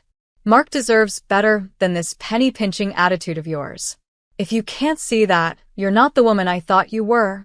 That was the moment I knew I couldn't give in. I wasn't going to let them bully me into giving up control of my life. But standing my ground came at a price. Mark became colder, distant. He barely spoke to me unless it was about the money, and when he did, it was always with frustration or anger. Diane was no better. She stopped pretending to be polite and openly criticized me whenever she could. One night, after another argument, Mark said something I'll never forget. "You've changed, Emily. This money has turned you into someone I don't recognize." I stared at him, stunned. Me? "I'm the one who's changed." He didn't answer. He just walked away, leaving me feeling more alone than ever. I started to notice other things too. Whispered phone calls between Mark and Diane when they thought I wasn't listening. The way they'd exchange glances whenever I refused one of their outrageous demands. It was like they were plotting something, and for the first time in my marriage, I didn't trust my husband. But I couldn't have imagined what they were planning. Not yet. Looking back, I should have seen the signs. I should have known that people can change when money is involved, or maybe money just reveals who they really are. Either way, I was about to find out just how far Mark and Diane would go to get what they wanted. At the time, I thought the worst thing was losing the people I thought loved me. I had no idea that their betrayal would soon become something far more cruel and far more dangerous. I wish I could say that things got better after that. But the truth is, they only got worse.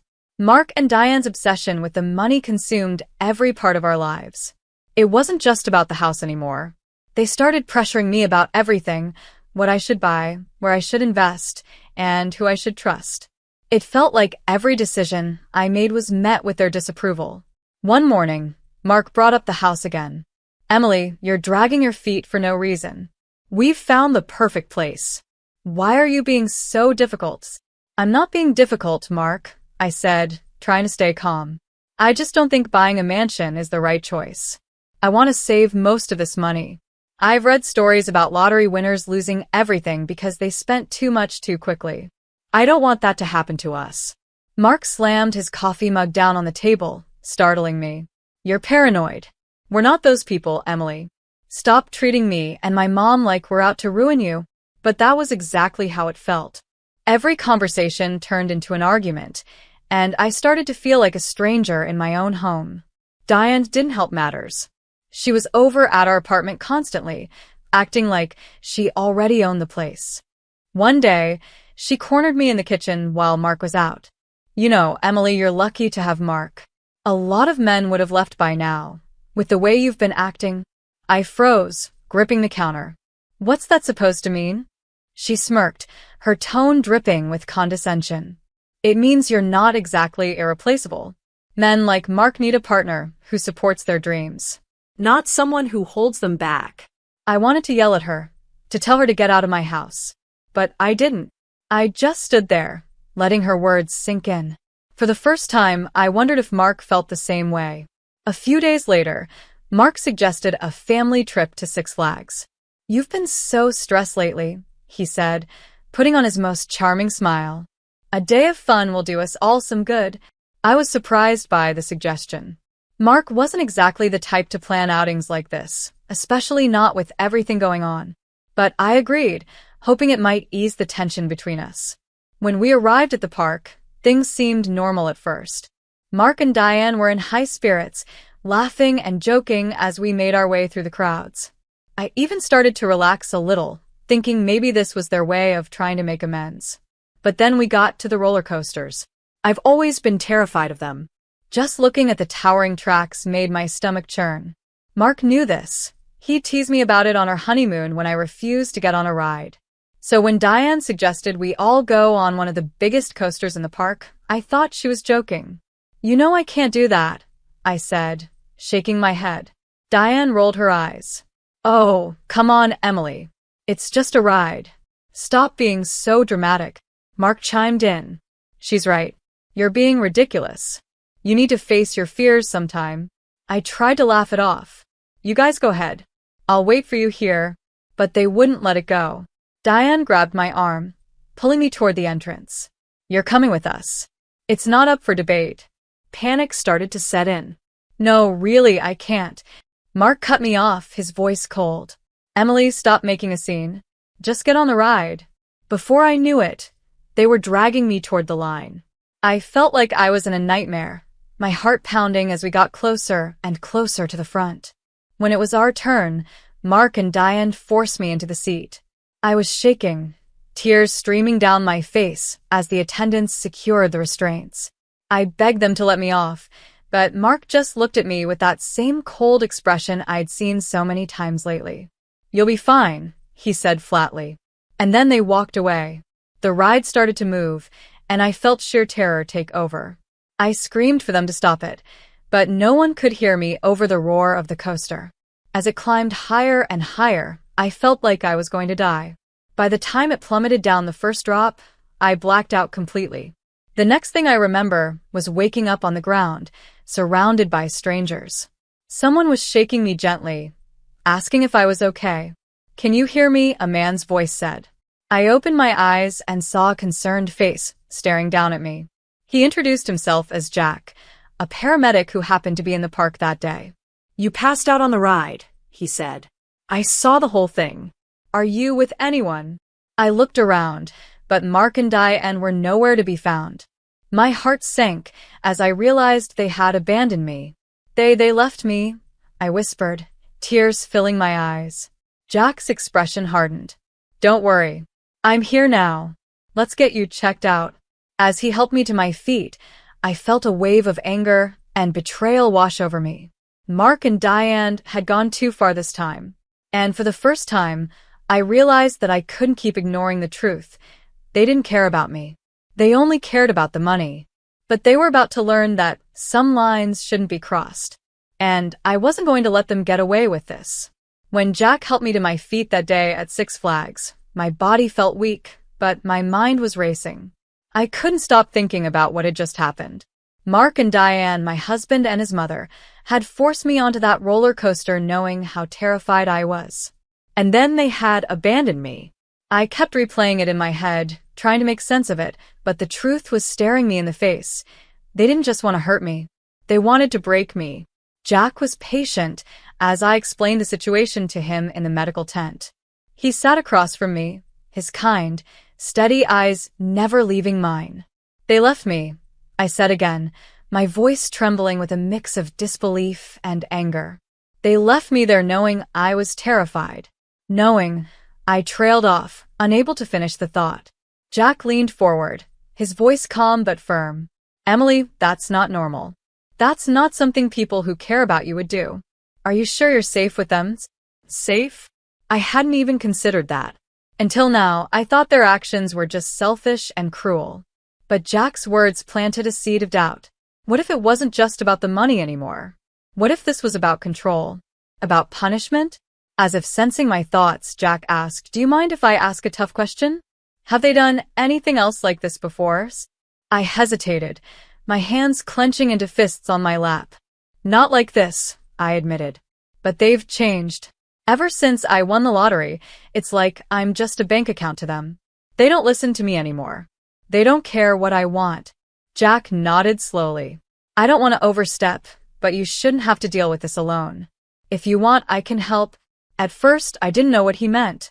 But then he held up his phone. I was recording some of the rides today, he explained. I saw what happened to you, and I recorded that too. The way they dragged you onto the roller coaster, the way they left you, it's all on here. My heart skipped a beat. You recorded it? Yes, he said. And I think you should use it. This is more than just a family fight, Emily. What they did was dangerous. They put your life at risk. For a moment, I didn't know what to say. Part of me wanted to brush it off, to tell Jack I'd handle it on my own. But another part of me, the part that had been hurt and humiliated over and over again, knew he was right. This wasn't just about me anymore. It was about standing up to them and taking back control of my life. Okay, I said finally. What do we do? The next few days were a whirlwind. Jack helped me file a police report, and together we handed over the video evidence. The police took it seriously, and for the first time in weeks, I felt like I wasn't alone. It was a small comfort, knowing that there were people who believed me, who wanted to help. But I couldn't stop thinking about Mark. The man I married wasn't supposed to be like this. I had loved him once, trusted him. How had it come to this? I stayed with a friend while the investigation unfolded. I didn't dare go back to the apartment, not after what had happened. Mark tried calling me a few times, but I didn't answer. Diane left me a nasty voicemail, accusing me of being dramatic and ungrateful. I deleted it without listening to the rest. Then one day the police called. We've arrested Mark and Diane, the officer said. The evidence was compelling, and we've charged them with assault and reckless endangerment. Hearing those words should have made me feel relieved, but instead I felt hollow. This wasn't how I wanted things to end. But deep down, I knew it was the only way. They had crossed a line, and there was no going back. The trial was grueling. Mark and Diane tried to paint me as the villain, claiming I was selfish and vindictive, but the video told a different story. When the jury saw how they had treated me, how they had left me on that roller coaster, their sympathy evaporated. It was clear to everyone in the courtroom that this wasn't just a misunderstanding. It was calculated cruelty. When the verdict came, I felt a strange mix of emotions, relief, sadness, and a hint of closure. Mark and Diane were sentenced to prison. The judge called their actions a disturbing betrayal of trust, and I couldn't have agreed more. Afterward, Jack found me outside the courthouse. He smiled gently and said, "It's over now. You can move on." "Thank you," I said, tears welling in my eyes. "I couldn't have done this without you." Jack shook his head. "You did this, Emily. You stood up for yourself. That takes real courage." And for the first time in a long time, I believed him. I wasn't a victim anymore. I was free. After the trial, I felt like I was standing at the edge of a cliff, staring out into the unknown. For so long, my life had revolved around Mark, Diane, and the constant tension they brought. Now, for the first time, I was free of them. But freedom is complicated. It doesn't erase the scars left behind. It just gives you the space to heal. I took things one day at a time. I sold the apartment Mark and I had shared, wanting nothing to do with the place where so much of my pain had taken root. I found a cozy new home in a quiet neighborhood, nothing extravagant but warm and peaceful, just what I needed. The money, the lottery winnings that had started all of this, felt different now. I had been so excited when I won, thinking it would bring me joy and security. But it had also brought out the worst in the people closest to me. I decided to use it wisely this time, setting up a financial advisor to help me plan for the future. I made donations to causes that mattered to me, knowing that giving back would help me heal. Through it all, Jack stayed in my life. He wasn't just the man who had rescued me at Six Flags. He became a friend, someone I could rely on when I felt overwhelmed. He had this way of reminding me that not everyone was out to hurt me. One evening, a few months after the trial, we sat on the porch of my new house, watching the sunset. I was quiet, lost in thought, and Jack noticed. "Penny for your thoughts?" he asked with a smile. I sighed. It's just hard to believe this is my life now. For so long, I let Mark and Diane control everything. I thought if I just gave in, they'd stop. But they never did. Jack nodded. People like that don't stop. They take and take until there's nothing left. But you did something a lot of people can't. You fought back. I looked at him, really looked at him, and for the first time, I felt a sense of pride in myself. I couldn't have done it without you, I said. You didn't need me, he replied. I was just there to give you a push. The strength, that was all you. Those words stayed with me. For so long, I had seen myself as weak, as someone who couldn't stand up to the people who hurt her. But Jack was right. I had found the strength to fight back, to reclaim my life, and to move forward. In the months that followed, I started to rebuild. I reconnected with old friends and made new ones. I threw myself into hobbies I had neglected for years, painting, hiking, and even volunteering at a local shelter.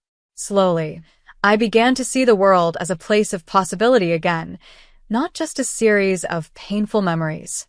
One day, while cleaning out some old boxes, I found a photo of Mark and me from our wedding. For a moment, I felt a pang of sadness. I had loved him once, believed in our future together. But as I looked closer, I realized the sadness wasn't about losing him. It was about losing the version of myself who had thought she wasn't enough. I took a deep breath and placed the photo in the trash. That chapter was over. As for Diane, I didn't think about her much. She and Mark were serving their sentences, and I had no desire to keep tabs on them. They were part of my past, not my future. The strangest thing about moving on is how ordinary it feels after a while. At first, every step forward was a battle. But eventually, those steps became easier, until one day I realized I wasn't just surviving, I was living. The lottery had changed my life in ways I never could have predicted. It had brought out the worst in some people and introduced me to the best in others. It had tested me in ways I didn't think I could handle, but it had also shown me how strong I could be. Looking back, I don't regret any of it. Not the betrayal, not the heartbreak, not even the fear. Every piece of it led me to where I am now, stronger, wiser, and finally free. And for the first time in my life, I know exactly who I am. My younger brother sold my sports car and gambled away every penny, losing it all, including my car. When I confronted him, he confessed with a smirk, then slapped me and threw me out of the house. Furious and humiliated, I swore revenge. But the next morning, he woke up to a shocking surprise waiting for him, something that would change his life forever. He never saw it coming. My name is Barbara, and for as long as I can remember, I've been the responsible one in my family. It wasn't a role I chose, but rather one I seemed destined to fill. I grew up in a small suburban town with my parents and younger brother, Tham. Our home wasn't extravagant, but it was comfortable, with a backyard where Tom and I used to play as kids. Those early days were simpler, but as we grew older, the cracks in our family began to show, and I became all too aware of where I stood in their eyes. From a young age, I worked hard at everything I did. School, chores, savings, you name it, I was always the diligent one. I had dreams of building a stable, fulfilling life and knew the only way to get there was through dedication and effort. Tom, on the other hand, was the complete opposite. While I saved every penny for things I truly needed, like a laptop for school, Tom would spend whatever he could get his hands on. Even as a teenager, he was reckless, always chasing thrills. At first, it was small things like blowing his allowance on arcade games or flashy sneakers, but it didn't take long for his spending to spiral out of control. Despite our stark differences, my parents doted on Tom. He was their golden boy, and they never seemed to notice, or care, how much trouble he caused. When Tom barely scraped through high school, my parents celebrated his graduation as though he had topped his class. Meanwhile, when I earned a scholarship to college after months of hard work and sleepless nights, their response was lukewarm at best. "That's nice, Barbara," Mom had said, already turning her attention to Tom's latest antics. It hurt, but I'd grown used to it. I told myself that their favoritism wouldn't matter once I built the life I wanted. So I worked harder. College was my escape. It was the first time I felt truly seen for who I was, someone capable, determined, and ambitious. I excelled in my studies and landed a corporate job right after graduation. I started saving immediately, first for an apartment and then for a car. Both milestones were significant for me, symbols of my independence and hard work. But while I was striving to build my future, Tham was doing everything he could to avoid responsibility. He dropped out of college within a year, claiming it wasn't for him. Instead of finding a job or figuring out what he wanted to do, he spent his time gambling at local casinos. My parents never held him accountable. When he blew through his savings, they gave him more. He just needs some time to figure things out, Dad would say whenever I tried to bring it up. Things finally came to a head one evening when I returned home from work to find my car missing. At first, I thought it had been stolen. My heart pounded as I called the police to report it, but something about the situation didn't sit right with me. When I told my parents what had happened, they exchanged nervous glances, but said nothing. That's when Tham stumbled through the front door, drunk and disheveled. "Tham," I snapped, rushing toward him. "Do you know where my car is?" He looked at me with glassy eyes and laughed bitterly. "Yeah," he slurred. "I lost it." For a moment, I thought I had misheard him. "What do you mean you lost it?" I asked, my voice rising. Tham sank onto the couch, burying his face in his hands. "The casino," he muttered. I played poker. Lost all my money, so I sold the car to keep playing. But I lost that too." I stared at him, stunned. "You sold my cars?" I said, my voice trembling with anger. "How could you do this to me?" Before Tham could respond, Mom stepped in. "Barbara, calm down," she said, her tone dismissive. "It's just a car. You can always buy another one." I couldn't believe what I was hearing. "It's not just a car," I shouted. "It's mine. I worked for it, I saved for it, and he had no right." "Enough," Dad barked.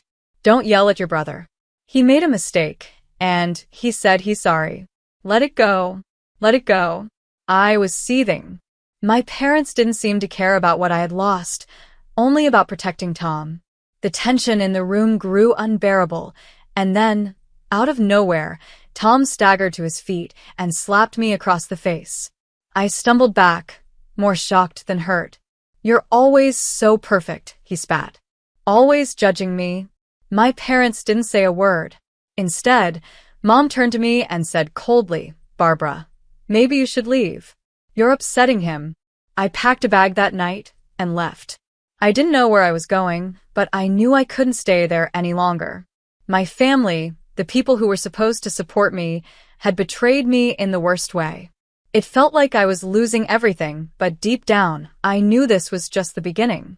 I left home that night with a suitcase in one hand, and my heart shattered into pieces. My own brother had sold my car, a car I worked so hard to buy, and instead of defending me, my parents sided with him. As I walked away, their words echoed in my head. "Don't upset him. You can always buy another car." It wasn't just about the car, though. It was about everything that led to this moment. The years of favoritism, their constant dismissal of my efforts, and the way they enabled Tham's reckless behavior. I couldn't take it anymore. I needed somewhere to go, and the first person I thought of was my best friend, Laura. Laura had been my rock for years, the one person who always had my back. She was a lawyer, sharp and compassionate, and I knew she would understand. When I showed up at her apartment with tears streaming down my face, she didn't hesitate. "Barbara, come in," she said, pulling me into a tight hug. I told her everything, how Tham had secretly taken my car, sold it at the casino, and returned home drunk, unapologetic. I told her about the slap, the way my parents defended him, and how they had told me to leave. She listened quietly, her expression growing darker with every word. "This isn't right," she said firmly when I finished. "You've been putting up with their nonsense for too long. It's time to stand up for yourself." "I don't even know where to start," I admitted, feeling utterly lost. "You start by holding Tham accountable," she said. "He had no right to take your car, let alone sell it. You can take legal action."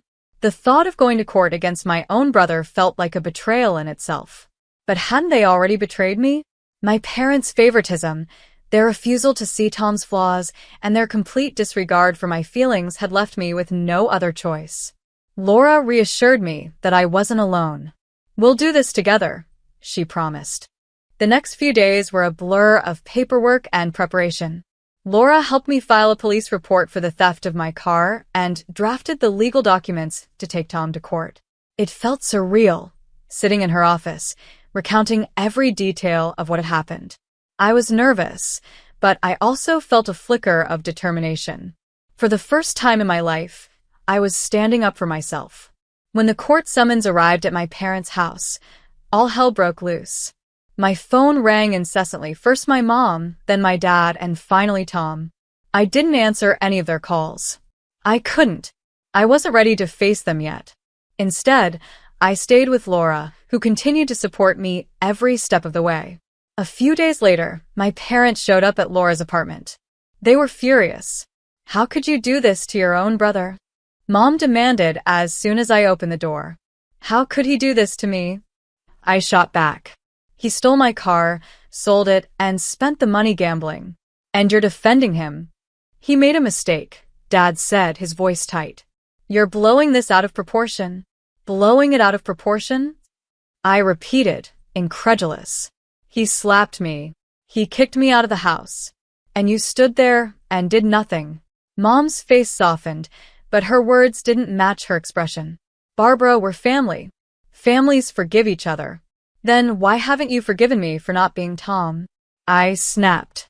The words came out before I could stop them, but I didn't regret them. For years, I had been holding back, pretending their favoritism didn't hurt, but I couldn't do it anymore. They left without resolving anything, and I knew that our relationship might never recover. But I also knew I couldn't back down. This wasn't just about the car. It was about all the years I had been ignored and dismissed, all the times my achievements had been overshadowed by Tham's mistakes. I deserved justice, and I was going to fight for it. The day of the court hearing came faster than I expected. I was a bundle of nerves as Laura and I walked into the courtroom. Tham was already there, looking smug and unconcerned. My parents sat beside him, glaring at me like I was the villain in this story. It hurt, seeing them choose him over me yet again, but I kept my head high. The proceedings were grueling.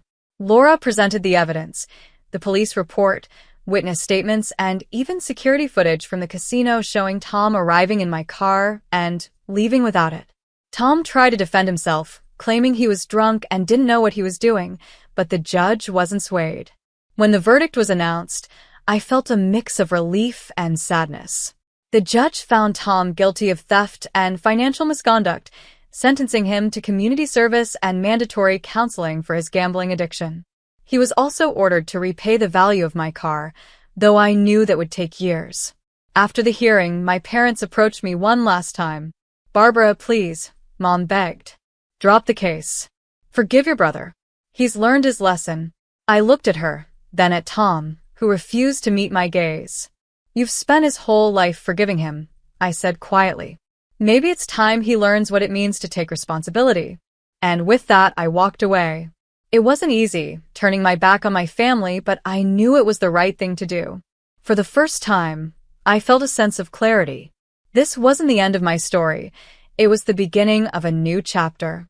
Walking out of that courtroom was one of the hardest things I've ever done. As much as I wanted justice, part of me had still hoped for some kind of resolution, a moment where my parents or even Tham would see how much they had hurt me. But as I left, their cold stares and Tham's defiance made it clear they weren't ready to change. For years, I had lived in their shadow, their expectations, and their neglect. Now, I was determined to leave all of it behind and start fresh. Laura, my best friend and lawyer, was waiting for me outside the courthouse. "You did great in there," she said, giving my shoulder a reassuring squeeze. "I don't feel great," I admitted. My victory felt hollow. Winning the case wouldn't undo the years of hurt or magically make my family care about me. Still, it was a step forward, a way to reclaim something they had taken from me. "You'll feel better in time," Laura said. "This is just the beginning." And she was right. Over the next few weeks, I poured myself into rebuilding my life. I moved out of Laura's guest room and into a small but cozy apartment. It wasn't much, but it was mine, and that made all the difference. I decorated it piece by piece, choosing furniture and colors that made me feel happy and at peace. Each new addition was a small victory, a reminder that I was creating a life on my own terms. Work became my sanctuary. I threw myself into my job with a renewed sense of purpose, determined to keep moving forward. My boss noticed my dedication and started assigning me more challenging projects. The extra work kept my mind occupied and helped me gain confidence. I was proving to myself that I could thrive without my family's approval, and that realization was both empowering and bittersweet. During this time, Laura introduced me to someone, Jake. He was one of her friends from college, kind and easygoing in a way that made me feel instantly comfortable. At first, I was hesitant to let anyone new into my life. I was still reeling from everything that had happened with my family, and I wasn't sure I was ready to trust again. But Jake was patient, never pushing me to share more than I was comfortable with. Slowly, he became a steady presence in my life, someone who saw me for who I truly was. One evening, Jake and I were having dinner when my phone buzzed. It was a message from my mom. I hadn't heard from her since the trial, and my heart sank as I read the words. "We need to talk. Please come home." Against my better judgment, I decided to go. Part of me wanted closure, even though I knew better than to expect it. When I arrived at my parents' house, it felt like stepping into a time capsule. Everything looked the same, but it felt different, smaller, colder. My mom was waiting for me in the living room, her face lined with worry. "Barbara," she said, her voice heavy. "We miss you." I wanted to believe her, but the words felt hollow. "What do you want, Mom?" I asked, keeping my tone steady. She hesitated before saying, "Your brother is struggling. He's been having a hard time since the trial. He's trying to turn his life around, but he needs help." I stared at her, incredulous. "You're asking me to help him? After everything he's done to me?" "He's your brother," she said, as if that explained everything. "Families are supposed to stick together." I shook my head, the anger bubbling up inside me. Families are supposed to support each other, not tear each other down. Where was this loyalty when he sold my car? When he slapped me? When you both stood by and let it happen? My dad walked in then, his expression stern. "Barbara, we don't want to fight. We just want to move past this." "Move past it," I repeated. "You mean sweep it under the rug, like you've always done with Tom's mistakes?" "No, I'm done being the one who pays for his actions." They didn't say anything after that, and I left without looking back. I felt lighter as I drove back to my apartment. For years, I had been chasing their approval, hoping they would see me for who I was. But now, I realized I didn't need their validation. I had found people who valued me for me, friends like Laura and Jake, who stood by me no matter what. As the weeks turned into months, my life began to stabilize. Jake and I grew closer, and I felt more at ease than I had in years. He encouraged me to pursue things I loved outside of work, like painting and hiking. For the first time, I wasn't just surviving, I was thriving. One day, Jake surprised me with tickets to a local art exhibit. As we walked through the gallery, admiring the vibrant paintings and sculptures, I felt a sense of contentment I hadn't known before. This was my life now, a life I had built with my own strength and the support of people who truly cared about me. But just when I thought the past was behind me, it found a way to creep back in. One evening, as Jake and I were making dinner, I got another message from my mom. "We're losing the house. Please help us." I stared at the screen, torn between anger and pity. The people who had pushed me away were now asking for my help. I didn't know what to do, but one thing was certain. This wasn't over yet. The message from my mother, "We're losing the house. Please help us," stared back at me as I stood in my kitchen. Jake, sensing something was wrong, walked over and placed a comforting hand on my shoulder. "What's going on?" he asked gently. I handed him my phone, and he read the message with a furrowed brow. "After everything they've done to you, they're asking for help now." His voice was calm, but I could hear the disbelief behind it. I sighed, setting my phone down on the counter. "I don't know what to do, Jake. A part of me wants to ignore them, but another part of me feels like maybe I should go. It's still my family." Jake looked at me for a moment, then said, "Whatever you decide, I'll support you. But just remember, you've worked so hard to move on from the pain they caused. Don't let them pull you back into it unless you're sure it's what you want. The next day, I went to their house. It wasn't out of obligation or guilt, but because I needed closure. I had to face them one last time. Not for their sake, but for my own. When I arrived, the house looked different. Less like the home I had grown up in, and more like a shell of what it once was. The lawn was overgrown, the paint was peeling, and there was an air of neglect that mirrored the state of our family. Mom greeted me at the door, her face etched with worry. "Barbara, thank you for coming," she said, her voice soft. She led me inside, where Dad was sitting on the couch, his head in his hands. Tom was nowhere to be seen. "We didn't know who else to turn to," Mom began, wringing her hands. "The court fees, the debt from the car, and other things have piled up. We can't keep up with the mortgage payments anymore." I crossed my arms, my tone colder than I intended. "What about Tom? Shouldn't he be helping you?" Mom glanced away and Dad muttered, "He's gone." Gone. I repeated, my voice rising. "What do you mean, gone?" "He left," Dad said bitterly. "Packed up his things and disappeared a few weeks ago. We don't even know where he is." I felt a strange mix of anger and vindication. After everything, Tom had abandoned them, just like I knew he would. He had always relied on their unconditional support, and now, when they needed him the most, he wasn't there. I should have felt sorry for them, but all I felt was exhaustion. "And now you're asking me to fix this," I said, my voice steady. "After years of dismissing me, ignoring me, and enabling Tom, you expect me to clean up the mess he left behind?" "Barbara, please," Mom said, tears welling in her eyes. "We made mistakes, but we're still your parents. We're family." I shook my head, the weight of their words pressing down on me. "You always used family as an excuse to forgive Tom, no matter what he did." "But what about me?" "Where was your loyalty when he sold my car? When he slapped me? When you kicked me out of the house?" They didn't have an answer, just silence. For years, I had craved their validation, their acknowledgement, but standing there in that moment, I realized I didn't need it anymore. I had built a life without them, a life filled with love, respect, and peace. They had chosen Tom over me time and time again, and now they were facing the consequences of that choice. "I can't help you," I said finally, my voice firm but not unkind. "I've spent my whole life trying to earn your approval, but I'm done. You need to figure this out on your own." Mom sobbed quietly as I turned to leave, and Dad didn't say a word. As I walked out the door, I felt a strange sense of relief, as though I was finally shedding the weight of their expectations and disappointments. It was painful, but it was also liberating. Back at my apartment, Jake was waiting for me. When I walked in, he pulled me into a hug. "How did it go?" he asked. "I told them no," I said, my voice steady. "They're on their own now." Jake nodded, his arms still wrapped around me. "I'm proud of you," he said softly. In the months that followed, I focused on building the life I had always dreamed of.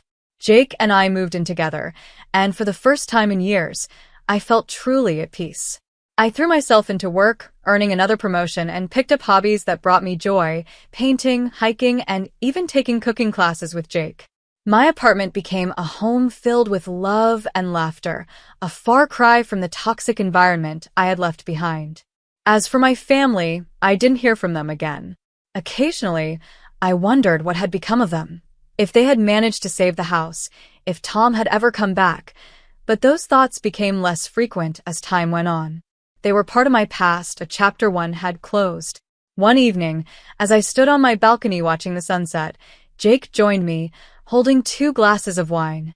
"To new beginnings," he said, raising his glass. "To new beginnings," I echoed, clinking my glass against his. The journey hadn't been easy. It had been filled with pain, betrayal, and heartbreak. But in the end, I had found something far more valuable, myself. For the first time, I was free, and I knew I had made the right choice.